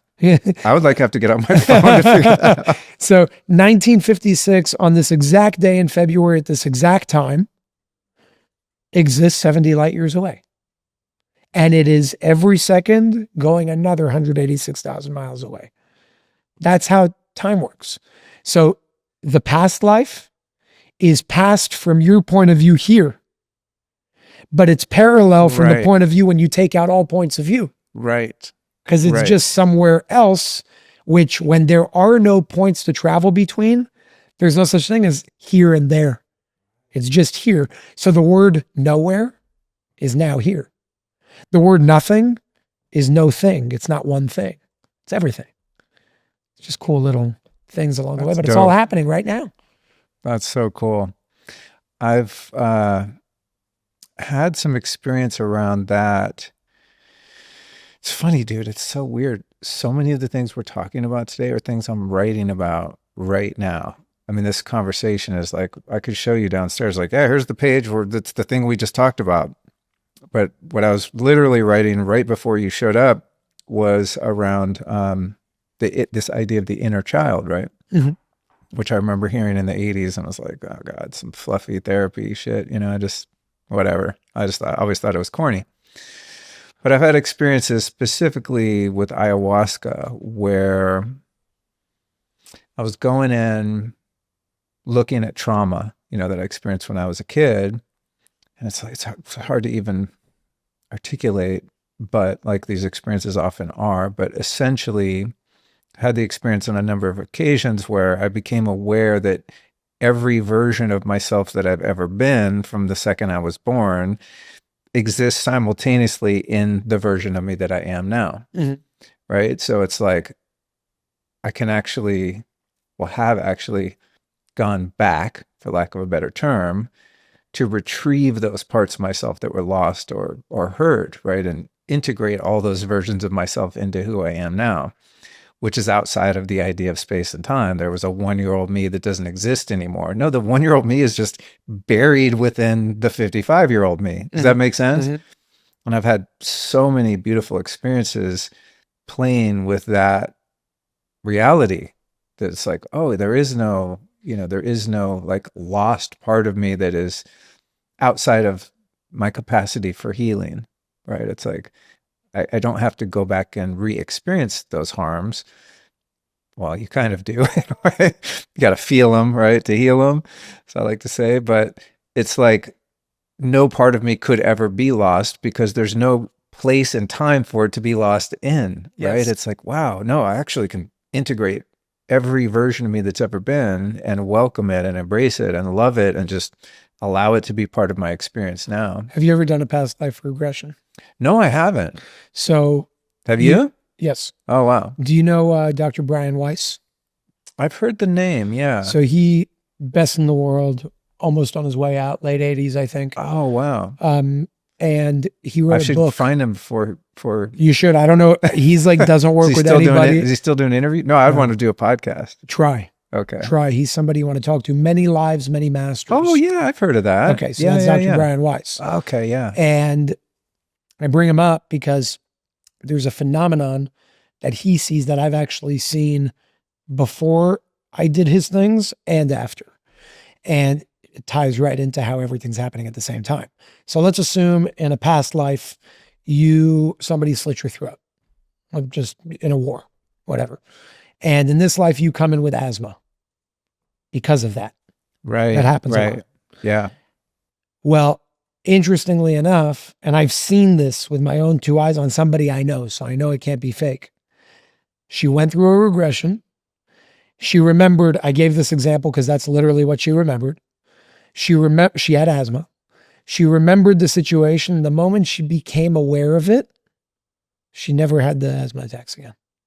Oh, holy shit. So there's something having to do with when you become aware of the root of the issue and where it stems from and you can remember it, the problem dissipates and disappears. Almost like if you're in a dark room and you turn on the lights, there's no more darkness. You don't need to fight it. You just turned on the light. Right. So the second the light gets turned on, you remember, the problem goes away. And that happened to me with my shoulder, where my shoulder kept dislocating. Worked with a good friend of mine. His name is Damien. He doesn't do past life regressions, but he works with you in several different dimensions, if you will. That's the best way I can explain it. And he didn't know anything about me. And him and I sat down. I was 18 years old. This was right before I started making my opening to a new life. And it was the last time something happened to my shoulder, and there's a reason why it was the last time. And I'm convinced this is the reason. When we were sitting down, amongst other things, he says, I'm getting he told me a few things. He said, number one, in your past lives, you were either very, very wealthy or very, very poor. And you were either very, very good or very, very evil. And in this life, thank God I came on the good side, but he literally said that. He said, you've lived both extremes, not a little bit on each side, both extremes on both sides. And he said, in one of your lives, and this just resonated with me, and that's why I'm sharing it. He said, in one of your lives, I'm feeling this, and his eyes are closed, and he kind of looks weird when he's doing it. And he goes to me and he's like, I'm seeing you were like somewhere there's a desert, somewhere in the Middle East, maybe, I don't know. And you were standing up to the authorities, to like the whatever, and they didn't like you. And he said, I've done that many lifetimes. And I've done the opposite, where I was the authority imposing the negative on the people, both sides. And he said, I'm feeling this situation. I'm seeing this situation where you're standing up and they're like humiliating you and torturing you in public. And how did they do it? And this now getting the chills again, freaked me out. And I'll tell you why. He goes, I'm seeing horses, and the horses were tied by ropes to each of your limbs. And they would take the horses and they would have the horses move in each direction to dislocate your joints. Now, he could have looked me up or spoken to somebody and knew that I had shoulder dislocations. But exactly what he said was my recurring nightmare that I even forgot about from when I was 5, 6, and 7 years old. And I Whoa. never told anybody. Whoa. And the moment, again, the chills. And the moment he brought that to my attention and there was just this click, it never happened again. Damn, dude. Yeah. All right, I got a past life thing for you.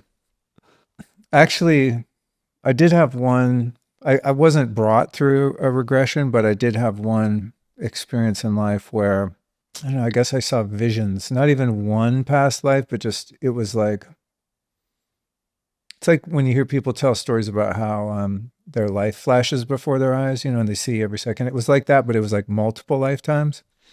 So I did have that, which was kind of, well, I guess you couldn't call it proof, but it made a lot of things in my life make sense, put it that way, without telling the whole story. But I've always had this irrational phobia of going to prison. Like, that to me has always been the single scariest thing imaginable, like more so than death or anything that you could imagine happening. I am terrified of prison.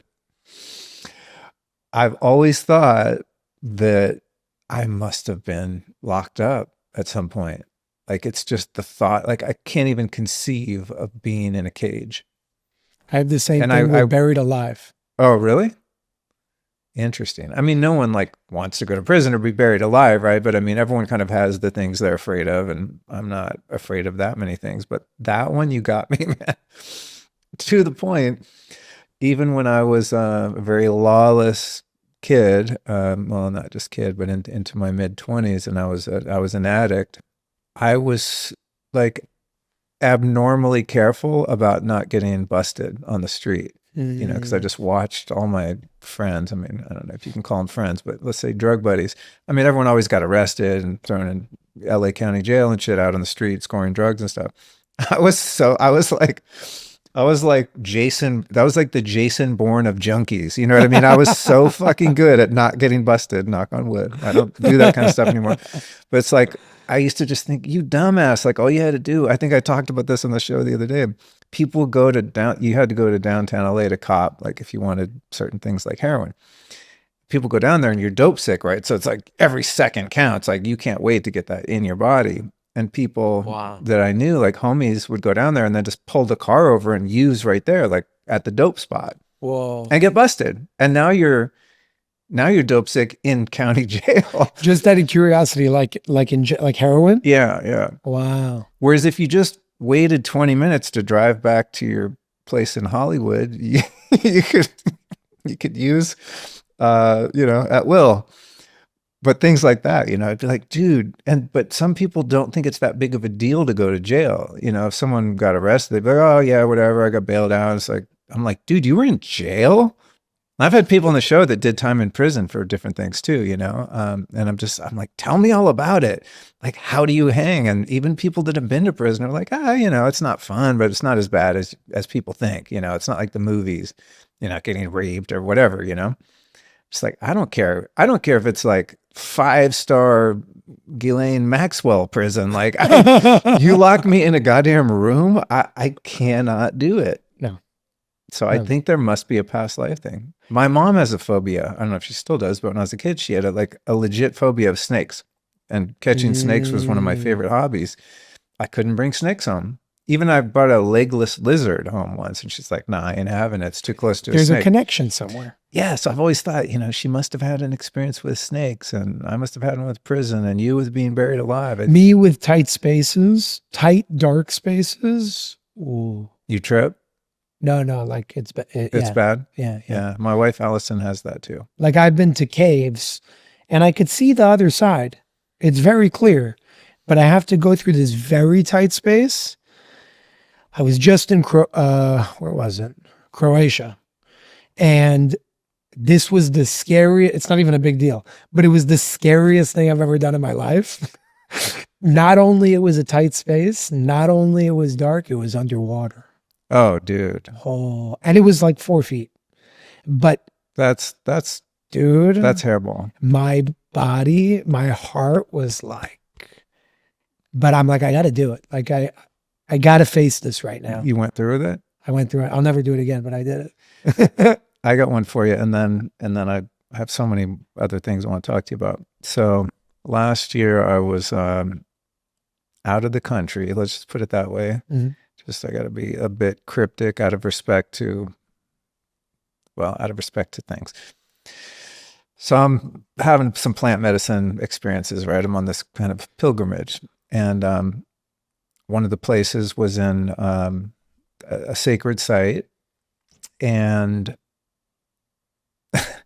on the first, we were going to be there 2 nights, and this particular site has all of these underground catacombs and labyrinths and stuff, right? It's a really ancient site, and so I knew we were going to be there. I was excited about it, whatever. So the first night, which had been first night was, I didn't know this, and I don't smoke weed, like I don't use cannabis recreationally, no problem for people that do, but I was like a big stoner, so when I got sober, like weed is off the table, right? Because it was a big problem for me. So they, we were in the ceremony, starting the ceremony, and the shaman's like, we're going to be working with cannabis tonight. And I'm like, not like a relapse thing, but I'm just like, I don't know, like I don't do that, right? It's been 28 years since I've been high, right? Except for one mishap with some gummies here. This is another story. It was accidental and it was not fun at all. But I mean, as far as like intentionally using cannabis to alter your consciousness, had been 28 years. And so it was like a oil, right? An extract kind of oil that, he made in the freaking jungle or whatever. So he's like, 2 to 4 drops will get you there. And I'm like, okay, I'm just going to do 1 drop. Literally, dude, I took 1 drop under my tongue. We end up at this site, and it gets dark, and they're like, cool, we're going to go into the temple. I'm like, great. We get in, there's like a little like passageway into this kind of labyrinth, and there's no light at all. It's totally dark. And all of a sudden, I'm like ducking down, and they're like, you got to hold someone's hand, and then you got to keep one hand above your head. It's a really tight space. And when I say no light, dog, I'm talking dark as it can possibly be. Like your eyes are open and it looks like they're shut. Like when you're in a float tank. It's like that. And the cannabis starts to hit me. I get super paranoid. You know what I mean? Like I'm up in my head. I'm thinking we're going to die in there. I was terrified. But, what are you going to do? You're not going to be the guy that's like, I'm scared. It's like, we're here, just go through with it. So anyway, we're in there, and I'm finding my way. My heart's beating. My head's going a million miles an hour. I'm stoned as shit. I don't like the feeling anymore, which was good to learn, because that used to be like my lifeblood, was smoking weed. I mean, that was my medicine. I was like, this sucks, never doing this again. But here we are. I'm in this dark thing. And I remember sitting in there. I was like, and I started getting paranoid, like, the second night was like the real medicine. We were going to be drinking wachuma, and what is wachuma? San Pedro cactus. It's mescaline, okay. Right? Which is a beautiful medicine and very like dose dependent. A little bit of it is very gentle. A lot of it can be like LSD, Okay. So I don't know how much they're going to serve us, right? So I'm in there, and I get up in my head, and I'm like, oh fuck, what if tomorrow night they try to bring us in here on the wachuma? I'm like, I'm terrified. I'm like, oh my God. I mean, I can't do that. Like, this is already too much. I'm maxed out at this point. If you were on like stronger medicine than 1 drop of cannabis oil, it could be a really bad scene. So I'm getting all paranoid, and then we get out, whatever, everything's fine. And then we're back at the spot. And I told my group, I was like, oh my God, you guys, I was getting so paranoid in there. I started thinking this crazy thought that they're going to bring us in there tomorrow night when we're on the wachuma. Isn't that ridiculous? I can't believe I was thinking that. We're all laughing like, oh yeah, like that would never happen. You know where the story's going next. Next night, in a hugely, like a deep, deep medicine space, we're going back in. And so I went in and like faced those fears, that kind of fear of confinement and darkness, like real claustrophobia.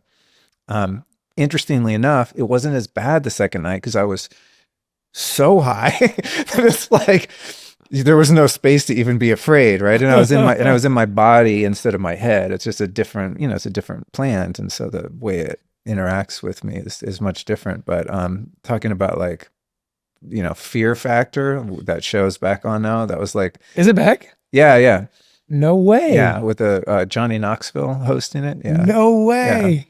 yeah. But I watched that show, and I'm like, most of the shit I feel like I can do. The only one that gets me Not is the like bugs. the bugs. That's where I'm Can't do out. the bugs. Cover me in like boa constrictors, jump Do off a whatever bridge. you want. The Never bugs. eating a live The cockroach. cockroaches, bro. Like, I just can't do that. Yeah. No So anyway, way. I digress. It was a funny story and a funny trip, and just one of those situations you're in where you're just like, this is my life. Like, I actually volunteered to come have these kind of experiences where it's so unpredictable and spontaneous and sometimes terrifying and ultimately rewarding. So I would not try that at home, kids. Don't go in an enclosed space after taking cannabis for the first time in 28 years. It was not fun. But I live to tell the tale, and hopefully I'm a better man for it. Our nervous systems are under constant pressure from invisible fields generated by Wi-Fi, Bluetooth, cell towers, and nonstop screen exposure. What we're dealing with is a modern electromagnetic stew to which the human body has not adapted. But for me, staying resilient doesn't mean to go live in a cave, even if that sometimes sounds tempting. It's about staying connected to a cleaner signal as you move through life. And that's exactly what Leela Quantum figured out.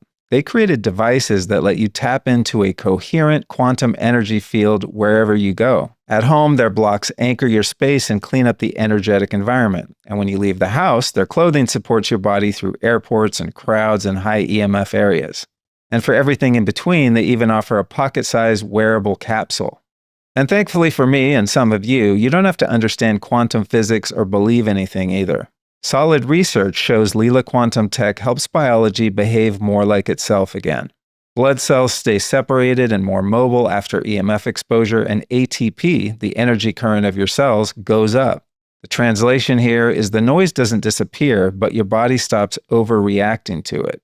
To experience this for yourself, go to lukestory.com/LeelaQ, and if you use the code Luke10, you're going to get 10% off your first order. That's lukestory.com/LEELAQ. And Leela Quantum isn't about blocking out the world. It just helps you stay coherent in the midst of the chaos. That's lukestory.com/LeelaQ. Two topics I want to talk about, and then I want to talk about the light system sitting here in front of us, because I'm obsessed with this shit, dude. I keep this thing next to my desk. I've had it for about a week, and it's always on. And I always want to sit right next to it. I just looking at it. I love looking at it, but we'll get into that in a minute.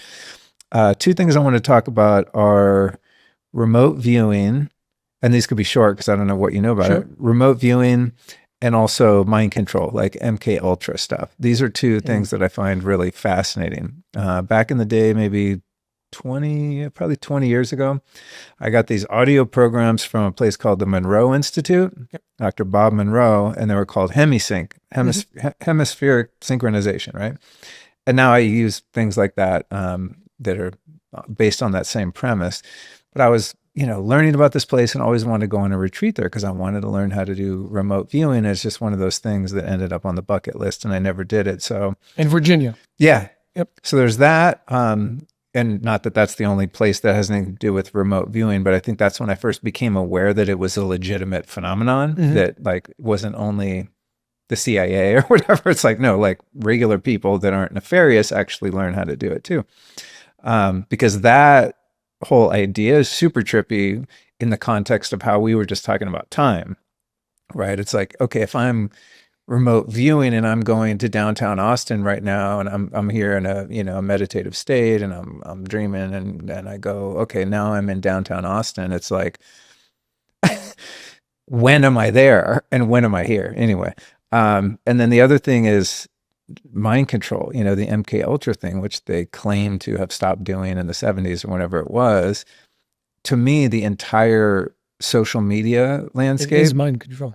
with the blue light, the flicker rate, I think it not only didn't stop, it's just been It's evolved in scaled. masterful ways. It's been scaled. You just look at what happened with the pandemic and the way people were brainwashed, like within 24 hours to start walking around with a diaper on their head. I mean, it's just like, what is like, how are we so susceptible to this? So what do you know about either of those two very vast topics? Yeah. So remote viewing. I've worked with remote viewers in the past. As a matter of fact, Like to learn how to do it yourself? no. Okay. So quick story. Before I started doing the work that I was doing, that I am doing now, I had this really unique document in my possession that had a lot of out there information that I was given by somebody. And I was reaching out to everybody. And this was before I had any platform or anything of like, who can give me a platform to share this? Because this can help a lot of people, or at least I felt. And one day I was watching Gaia. And at the end of one of the episodes, it says, do you have information that you want to share or whatever? Email us here. So I emailed. And I got in touch with a producer of one of the shows. Today, he's a very good friend of mine. And at the time, he was 22, I think, 22 years old. And I sent him this document. And in my head, I'm like, listen, like nobody's going to believe me. Like Where'd you get this document? From an individual who prefers not to share who he is, but okay. he gave it to me with the understanding that I could share it so long as Anonymously. you kind of keep his name out of it. Got it. Okay. And it was more about like ancient Egypt and past life memories and things like that. And I found it to be very valuable information. I thought it was very interesting. So I wanted to get this out there, and I try to find who can help me get this out there a few years ago.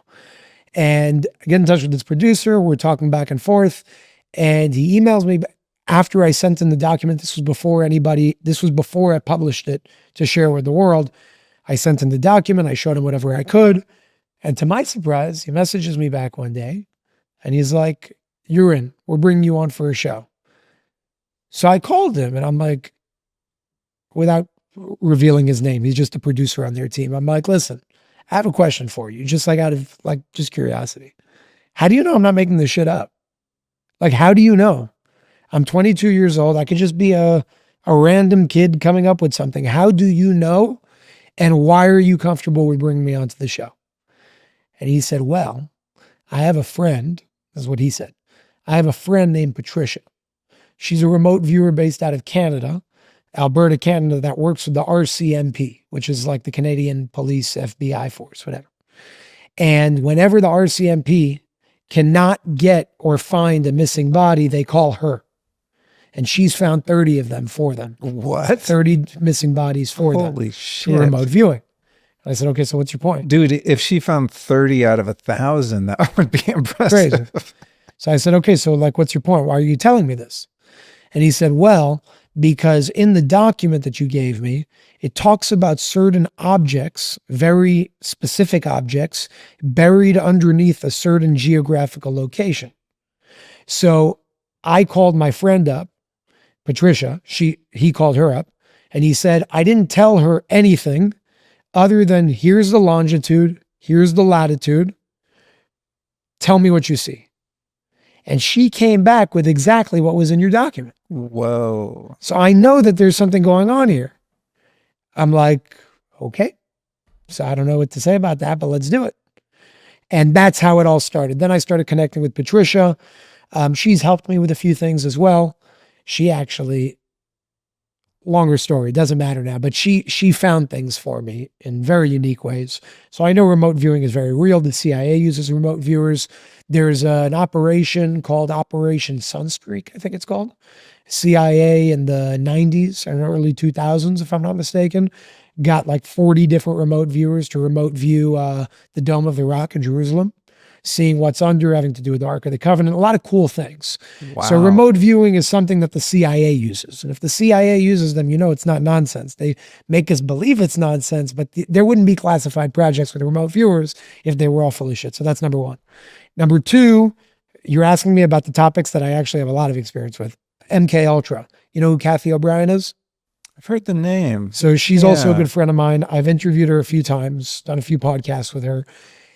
She made claims, which I believe wholeheartedly, of how she was trafficked, her and her daughter, connected to Dick Cheney and the Bush family and the Clintons and so on and so forth. Today, I think she's 70 years old, if not older. Wow.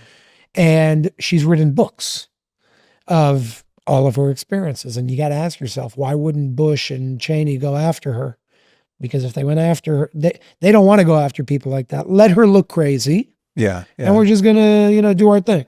It's like when nobody sued RFK when he wrote the Fauci book. Yes. It's like, because it's true. yeah, there's like, oh, he's crazy. It was like, well, why don't you sue him? You don't want discovery or something? That's funny. So long story short, MK Ultra, they say it started in 1953, I think, ended in 1972, something around those dates.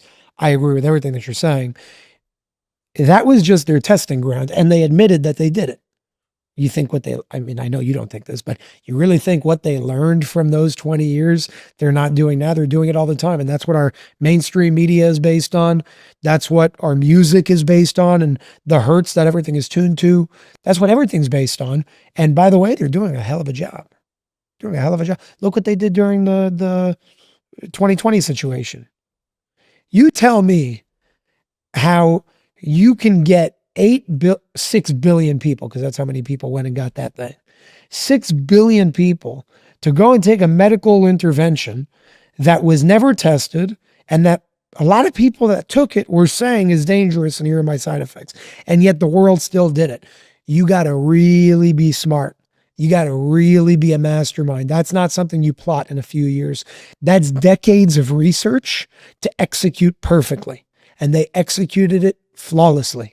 They really did.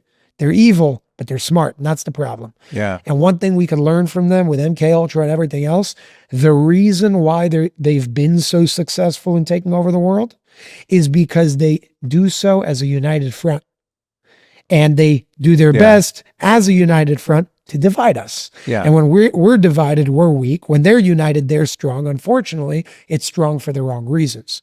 That's, by the way, why I created the nonprofit that I have. It's called Unified. And it's to bring people together from the perspective of media to the perspective of technologies like this to wellness centers and so on and so forth. So we can come together and do exactly what the other side is doing to us in principle, meaning unite and attack.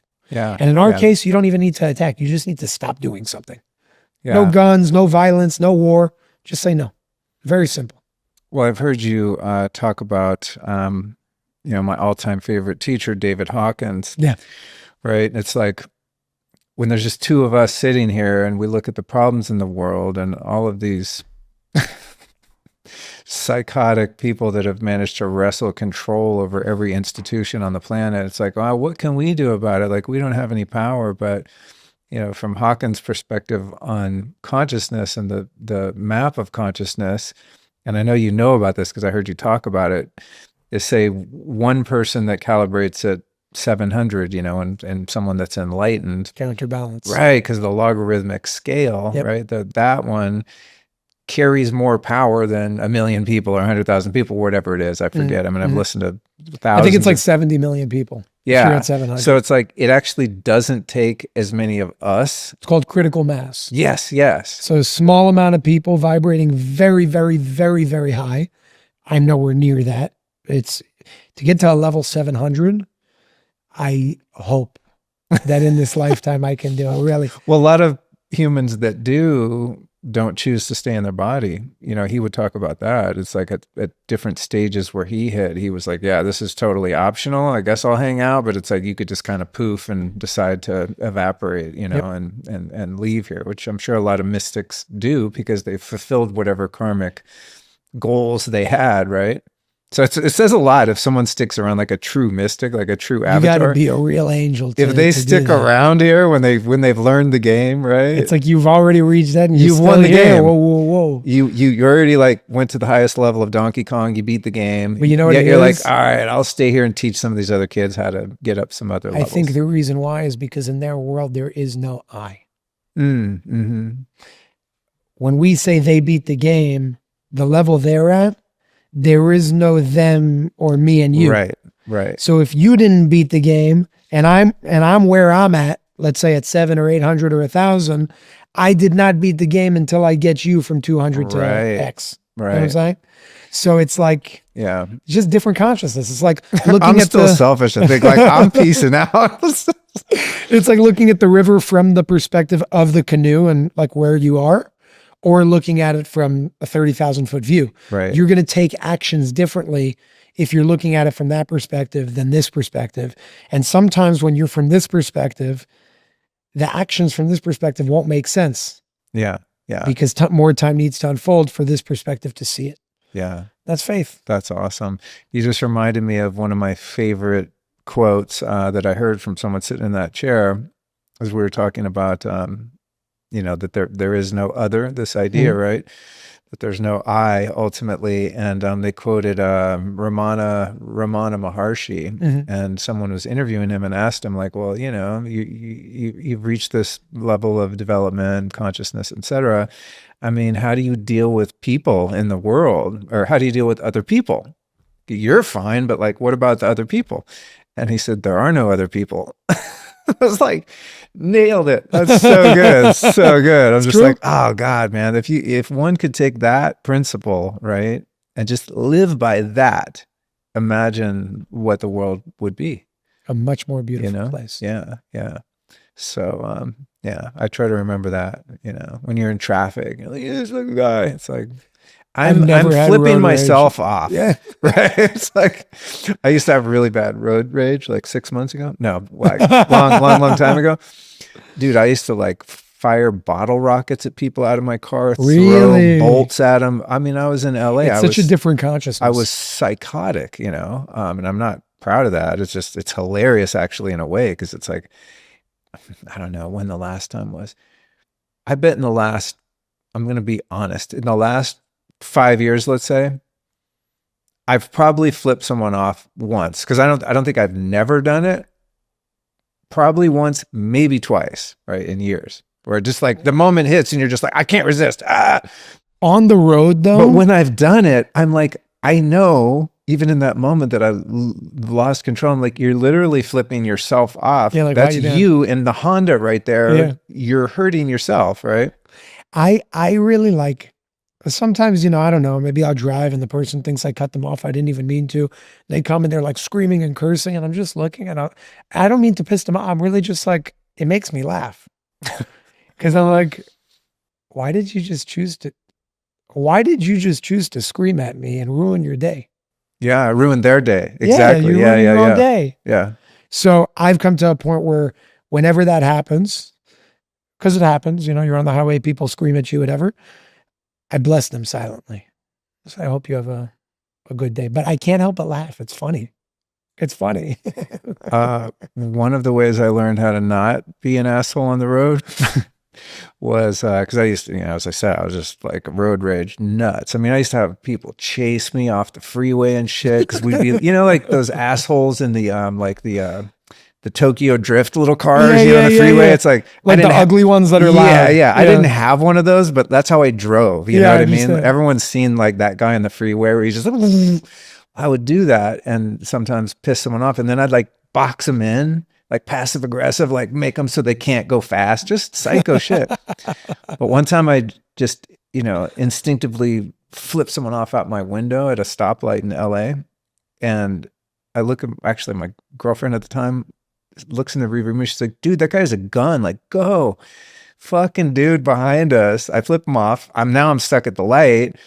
He gets out of his car with the piece, dude, and is like walking up to the back of the car.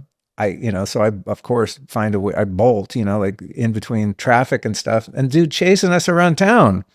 Oh my God. So I'm just like, you never know, like what kind of psycho is on the other end of your middle finger. It's even if, it's good to just not do that in general, but it's really dangerous too. But be careful. Yeah. You never know. You never know who you're talking shit to, man. And you don't know what they have to lose and what they don't have to a friend lose. here in Austin who's like thin. I mean, maybe like almost as tall as me, very thin guy. You'd never walk by him and be like, whoa, don't mess with him.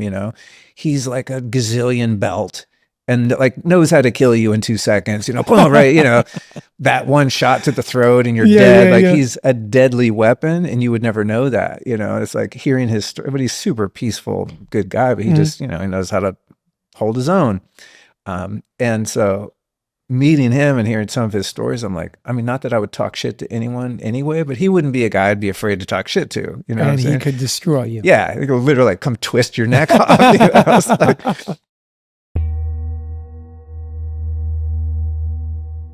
did you know that one of the most intriguing forms of plant medicine doesn't require a shaman or a trip to the Amazon?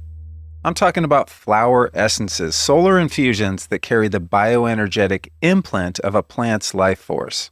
And the formulas from Lotus Way have changed how I approach my day-to-day spiritual practice and how I integrate big insights from ceremony or other deep dive healing experiences.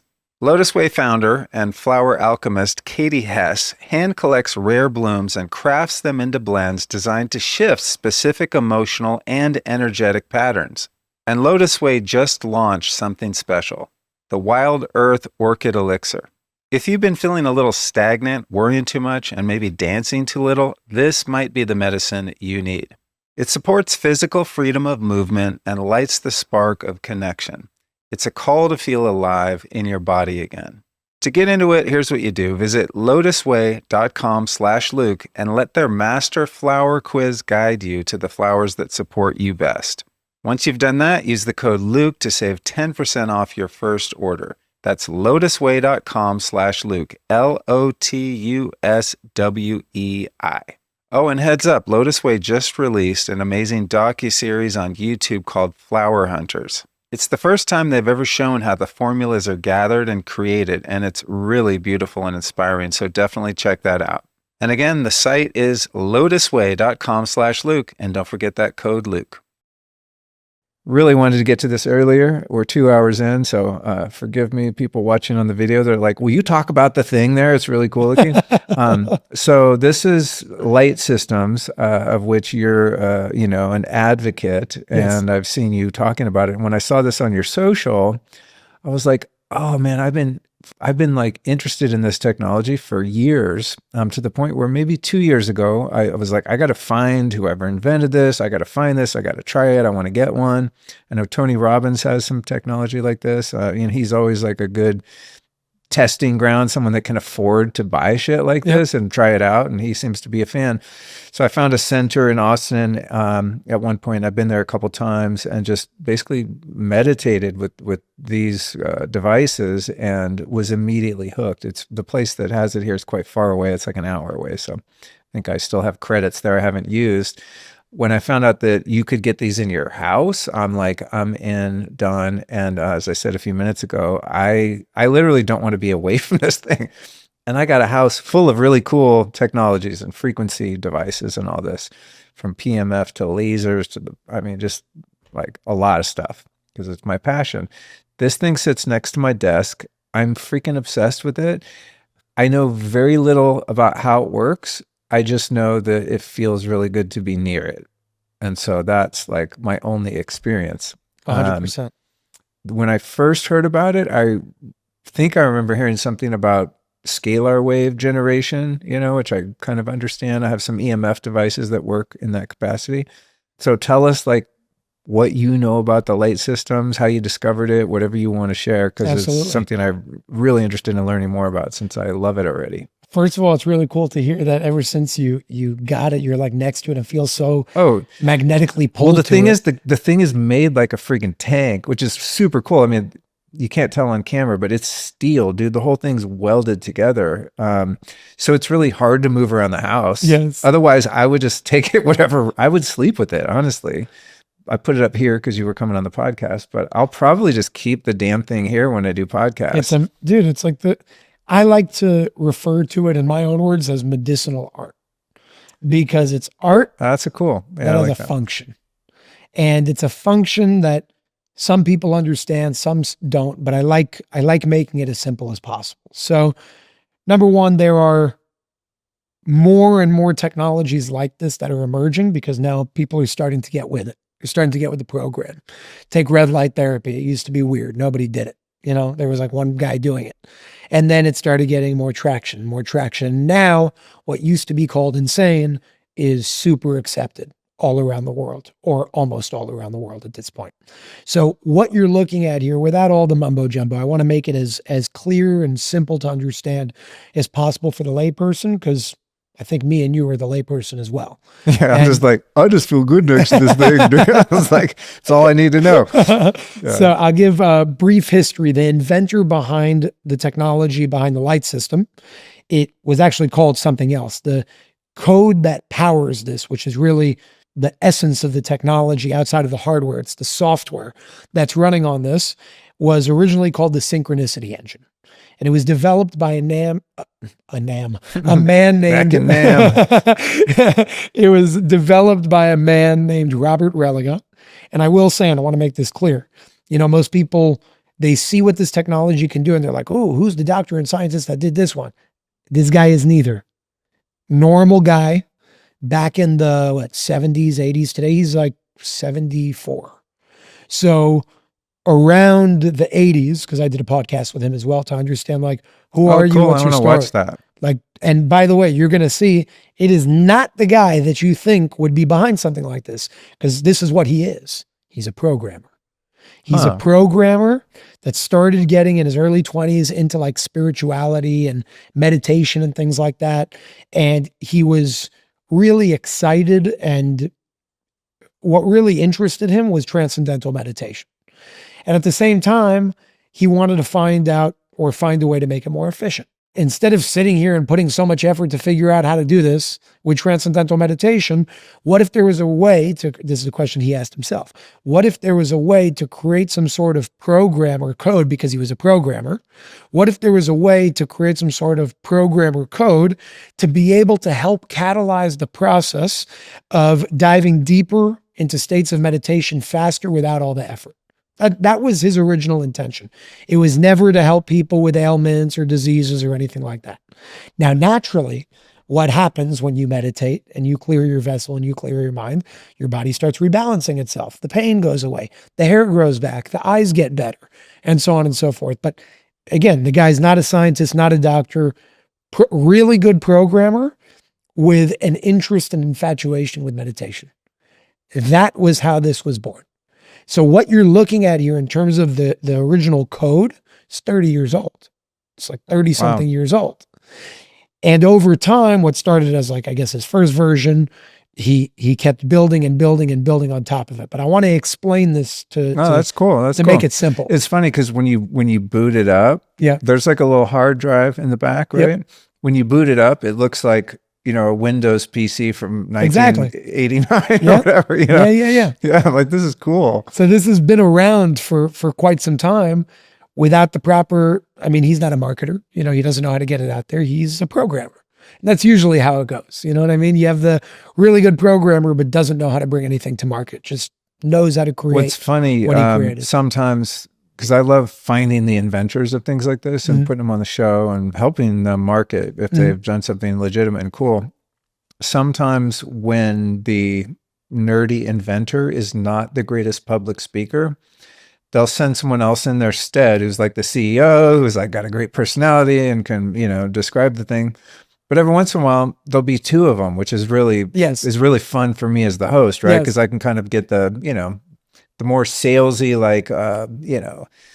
elevator pitch on it from someone that's more in the business side of it. But then I can for the geeks listening that understand, science and engineering and physics and all these kind of things, I love being able to give the audience that perspective too. 100%. Which is really, which is fun. So from a light standpoint, think red light therapy, only full spectrum light, visible light, full spectrum visible light therapy, red, orange, yellow, green, blue, indigo, violet. So this is one program, but there are up to 250,000 programmable combinations. Yes. 250,000. Dude, you gotta show me how to use this I'll show you. Because it didn't come with the manual. They didn't send you a manual? No. So I was just I started fucking around with it and I'm just I don't know, it's doing something, but I only know how to get to the first 20 items in the menu or whatever. I'll show you everything. It's so I'm really just cool. I don't know. And I can't really read it because it's kind of pixelated, Yes, So but if you take your phone, you'll be able to read it perfectly. Okay. So there's 4 sets of linguistics, 16 different programs, 64 different colors, 2 different fonts.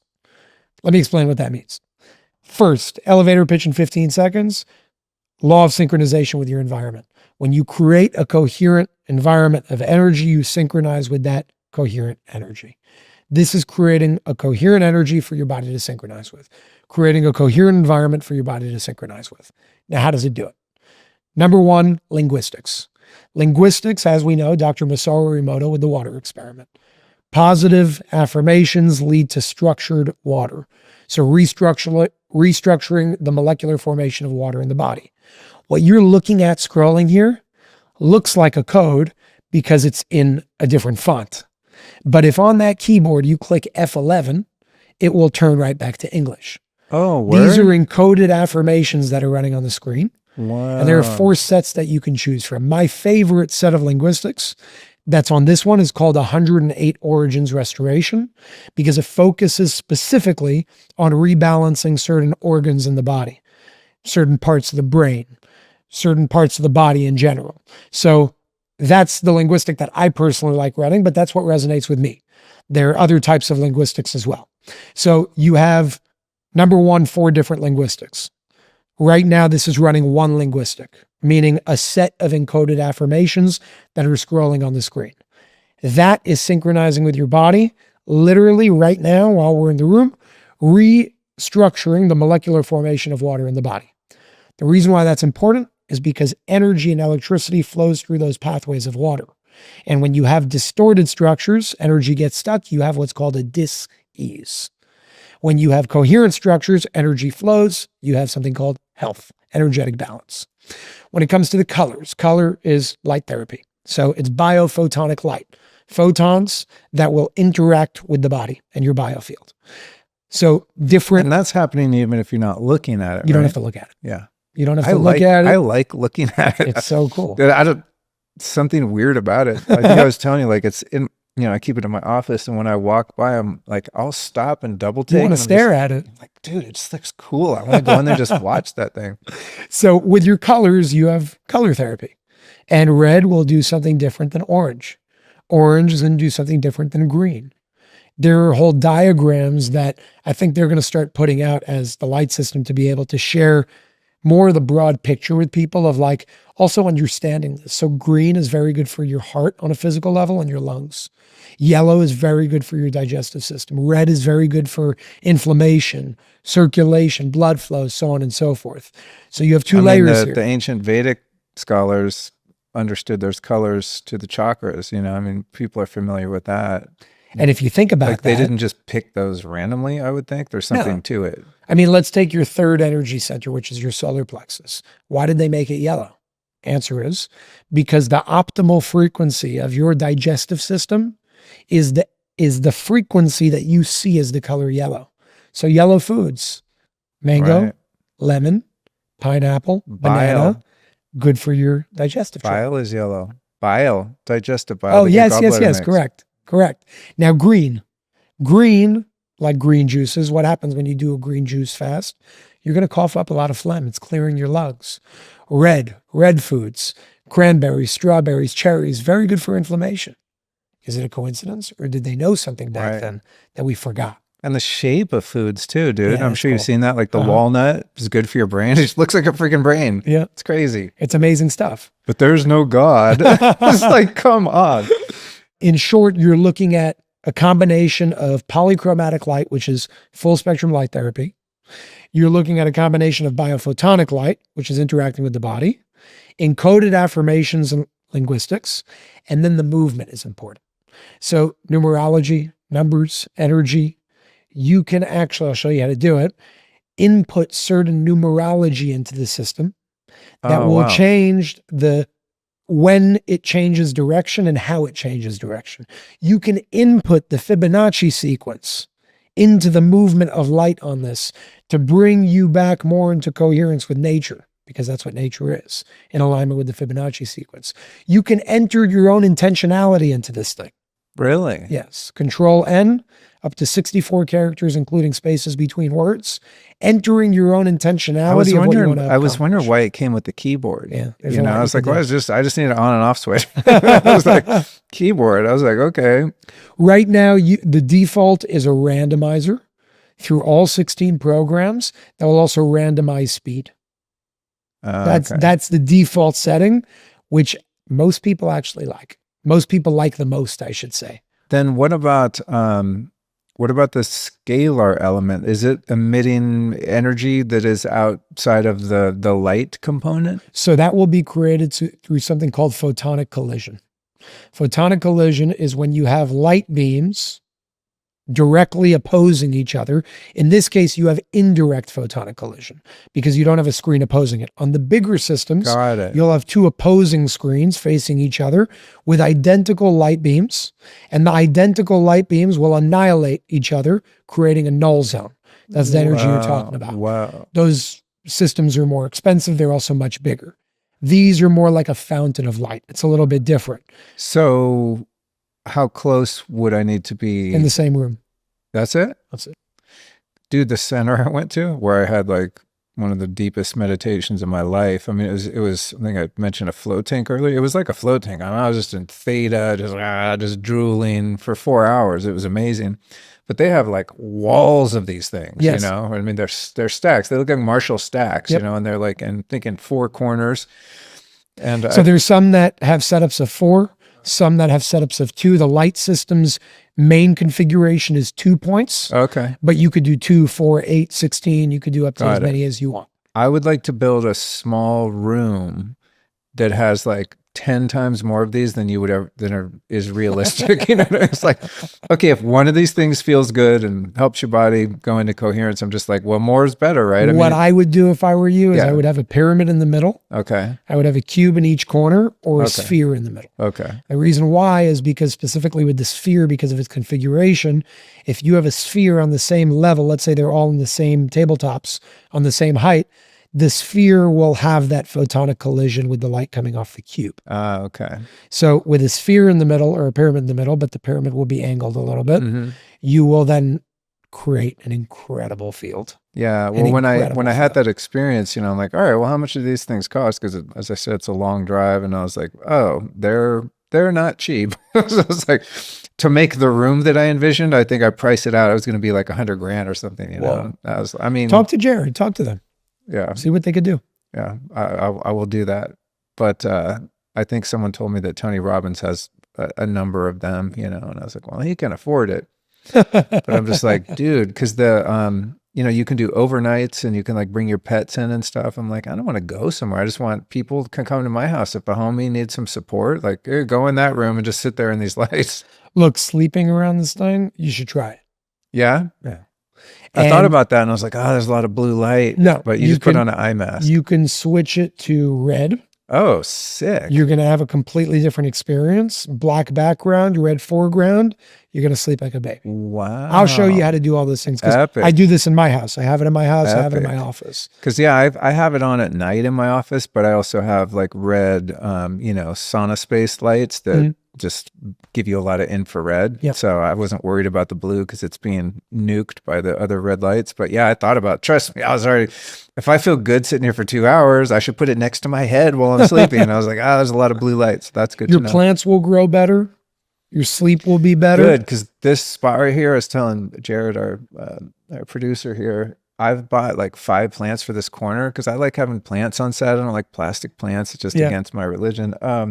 Every plant I put here dies. I'm going to leave it up here for a while. Hang in there, babe. Like we need a plant on set. But yeah, plants, you'll see a lot of positive benefits. And it makes sense. It's restructuring water. When you do that, you have great outcomes. That's epic. Yeah. Also, like with technologies like this, I always use our dog as a guinea pig, you know, if she's having some issues, because of course they don't have placebo, right? So I think like working with pets is really interesting with this kind of That's stuff. what actually got me over the hump of when I was trying to understand this. Oh, really? Seeing it with animals. Yeah.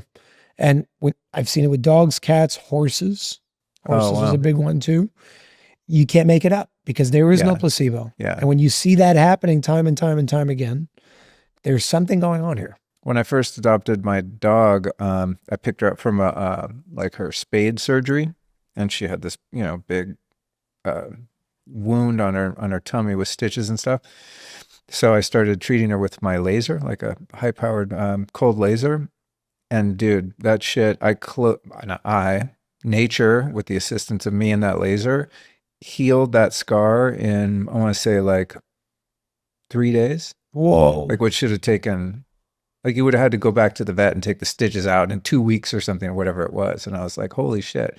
And it wasn't like her positive thinking, it's like empirical evidence. I was like, holy shit, that's light, man. Light is beautiful. the future of medicine. I agree. That's what it is. I agree. Wow, super cool, man. Well, what an exciting and fun conversation. I want to thank you so much for taking the time to join me here today. We're really kindred spirits. I think we have a lot in common on so many levels.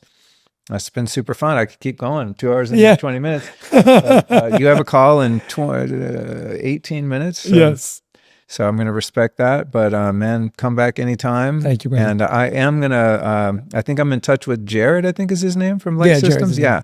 So I think a show with him is in the works too, which will be really fun. So we can, for those that, didn't get to learn about this until the very end, we'll go back in and do a focused episode on that. Very cool. Yeah. Awesome. Right on, dude. I want to say thank you. And I had a blast just walking into this space because it's pretty healing. It is. And it's a good vibe. Yeah. You are healing. You have a very good energy and a calm energy to you. Thank you. And with my chaotic days, you really calm me down. So I want to say thank you. I love that, man. I appreciate that. It's funny. I hear that a lot from people that sit there. I'm like, you have no idea how psycho I am inside.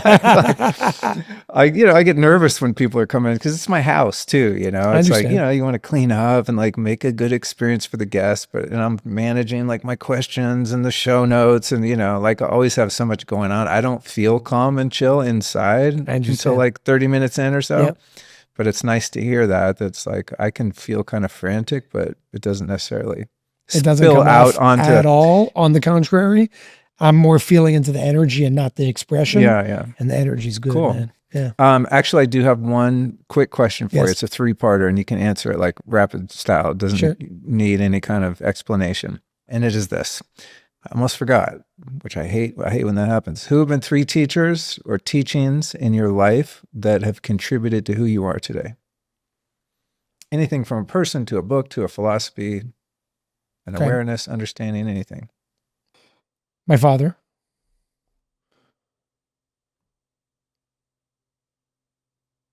There's a book called Rays of Light. It's free on my website.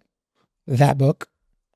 And there's a book called The Master Key System, written by Charles something. That. Cool. Right there. That was easy. Yeah. Sometimes people really struggle with this question. Well, I'm sure if you ask me tomorrow, I can go even deeper. No, that's good. But that would be my I'm always looking for the spontaneous answer. I had my friend Doyle on the other day, and he's heard the podcast a bunch of times, and that question came, and he's like, wait, whoa, hold on. Whoa, what? It's like... Really, it's a big question. Yeah. It's a loaded question. I'm like, man, if you've lived some years, it is tough to zero in. But I like the gut reaction, because it always surprises me. So oftentimes it's someone's parent or something like that, or Jesus or Buddha. But people really throw some curveballs at me, and I'm like, I never would have guessed that. And then we put it in the show notes, which, by the way, for those here at the very end, show notes will be found at lukestory.com/thelightsystem. There you go. Oh, dude, we didn't really get into, I mean, we'll put it in the show notes, but your unified healing centers, right? Well, that's actually extremely important. Yeah. Dude. Thank God you reminded me, because I wanted to bring that up.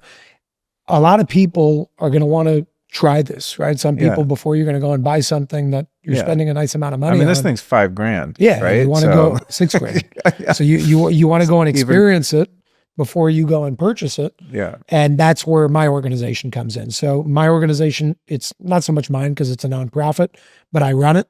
It's called Unified World.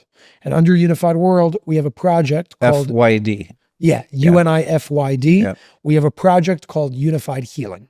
And Unified Healing is a network of wellness centers with what I believe are some of the latest and greatest technologies out there in the world today. Generally energy and light-based technologies. So many. Number one, Unified Healing has hundreds of centers in, I think, 55 countries. Wow. Yeah, it's really big. That's nuts. And the light system technology is in many of those centers, not all of them, but many of those centers around the world. So if Epic. anybody wants to find those, I'll give you the link as well. That's unifiedhealing.com. There's a whole map with a bunch of different centers, and all the gold pins on the map are all the light system centers. Rad. They're all around the world. I love that. I love that that business model, because many people, including myself, with a lot of this stuff, can't afford to like have it in their house. And I get that. Yeah. I've loved the emergence of this business model where people are like, cool, I'll invest in all this stuff, and people can just come in here And you have a pay to few use it. people that do have the means Yeah. that also turn it into a business. So it allows them, Yeah. it's not like they're just giving something away. They're able to live off of that as Yeah. well and build community. Totally. And everybody can go and experience it for whatever that individual charges, Yeah. because they're all individually owned. So Got it. it's been a really, really cool process with such a journey of a ride going through starting it to where we're at now. And it's really a beautiful network of Awesome. beautiful people. Well, we're going to put it in the show notes, and I'm glad you're doing that. I think that's it's a great service to the world, you know, for people to be able to go experience these things. It's very important, because there's no way out of, like, there's no way to improve upon the system that exists in allopathic medicine, so on, right? Yep. So what do you can't tear it down, you can't get rid of it. So what do? You go build a parallel system Yep. that is superior, and people are going to gravitate toward that. So And that's exactly what yeah. the focus is. Yeah, super cool. Yeah. All right, dude. Thank you, brother. Thank you so much. All right, you guys, that brings this one to a close. Thanks for listening and learning along with me. Now, if you've been tapped into this podcast for a while, you know I'm all about uncovering the hidden forces that impact our health. And one of the most overlooked and most dangerous is EMF in our homes. We all pay attention to our food, air, and water. We shop organic and use filters and air purifiers. But hardly anyone thinks about the invisible toxins humming through every wall, aka electromagnetic pollution or electrosmog. And unfortunately, I learned this the hard way living under 2 massive cell towers back in LA. It destroyed my sleep, turned my brain to mush, and almost wrecked me completely until I finally figured out what was going on and how to fix it. And when I started putting together some really solid solutions, I knew I had to share them. So that's why I created my free EMF Home Safety Masterclass. It's over 5 hours of self-paced, expert-led training to help you detect and fix the EMF in your home, so you can finally sleep, heal, and live without invisible stress. To find it, just go to lukestory.com/EMF Masterclass, where you can sign up for free. Because once you know what to look for, the solutions are easier than you think. That's lukestory.com/EMF Masterclass, or just click that link in the episode description where you can join my completely free training today. Oh, did I mention it was free? Yeah, seriously, 0 strings attached. Just click, watch, and learn.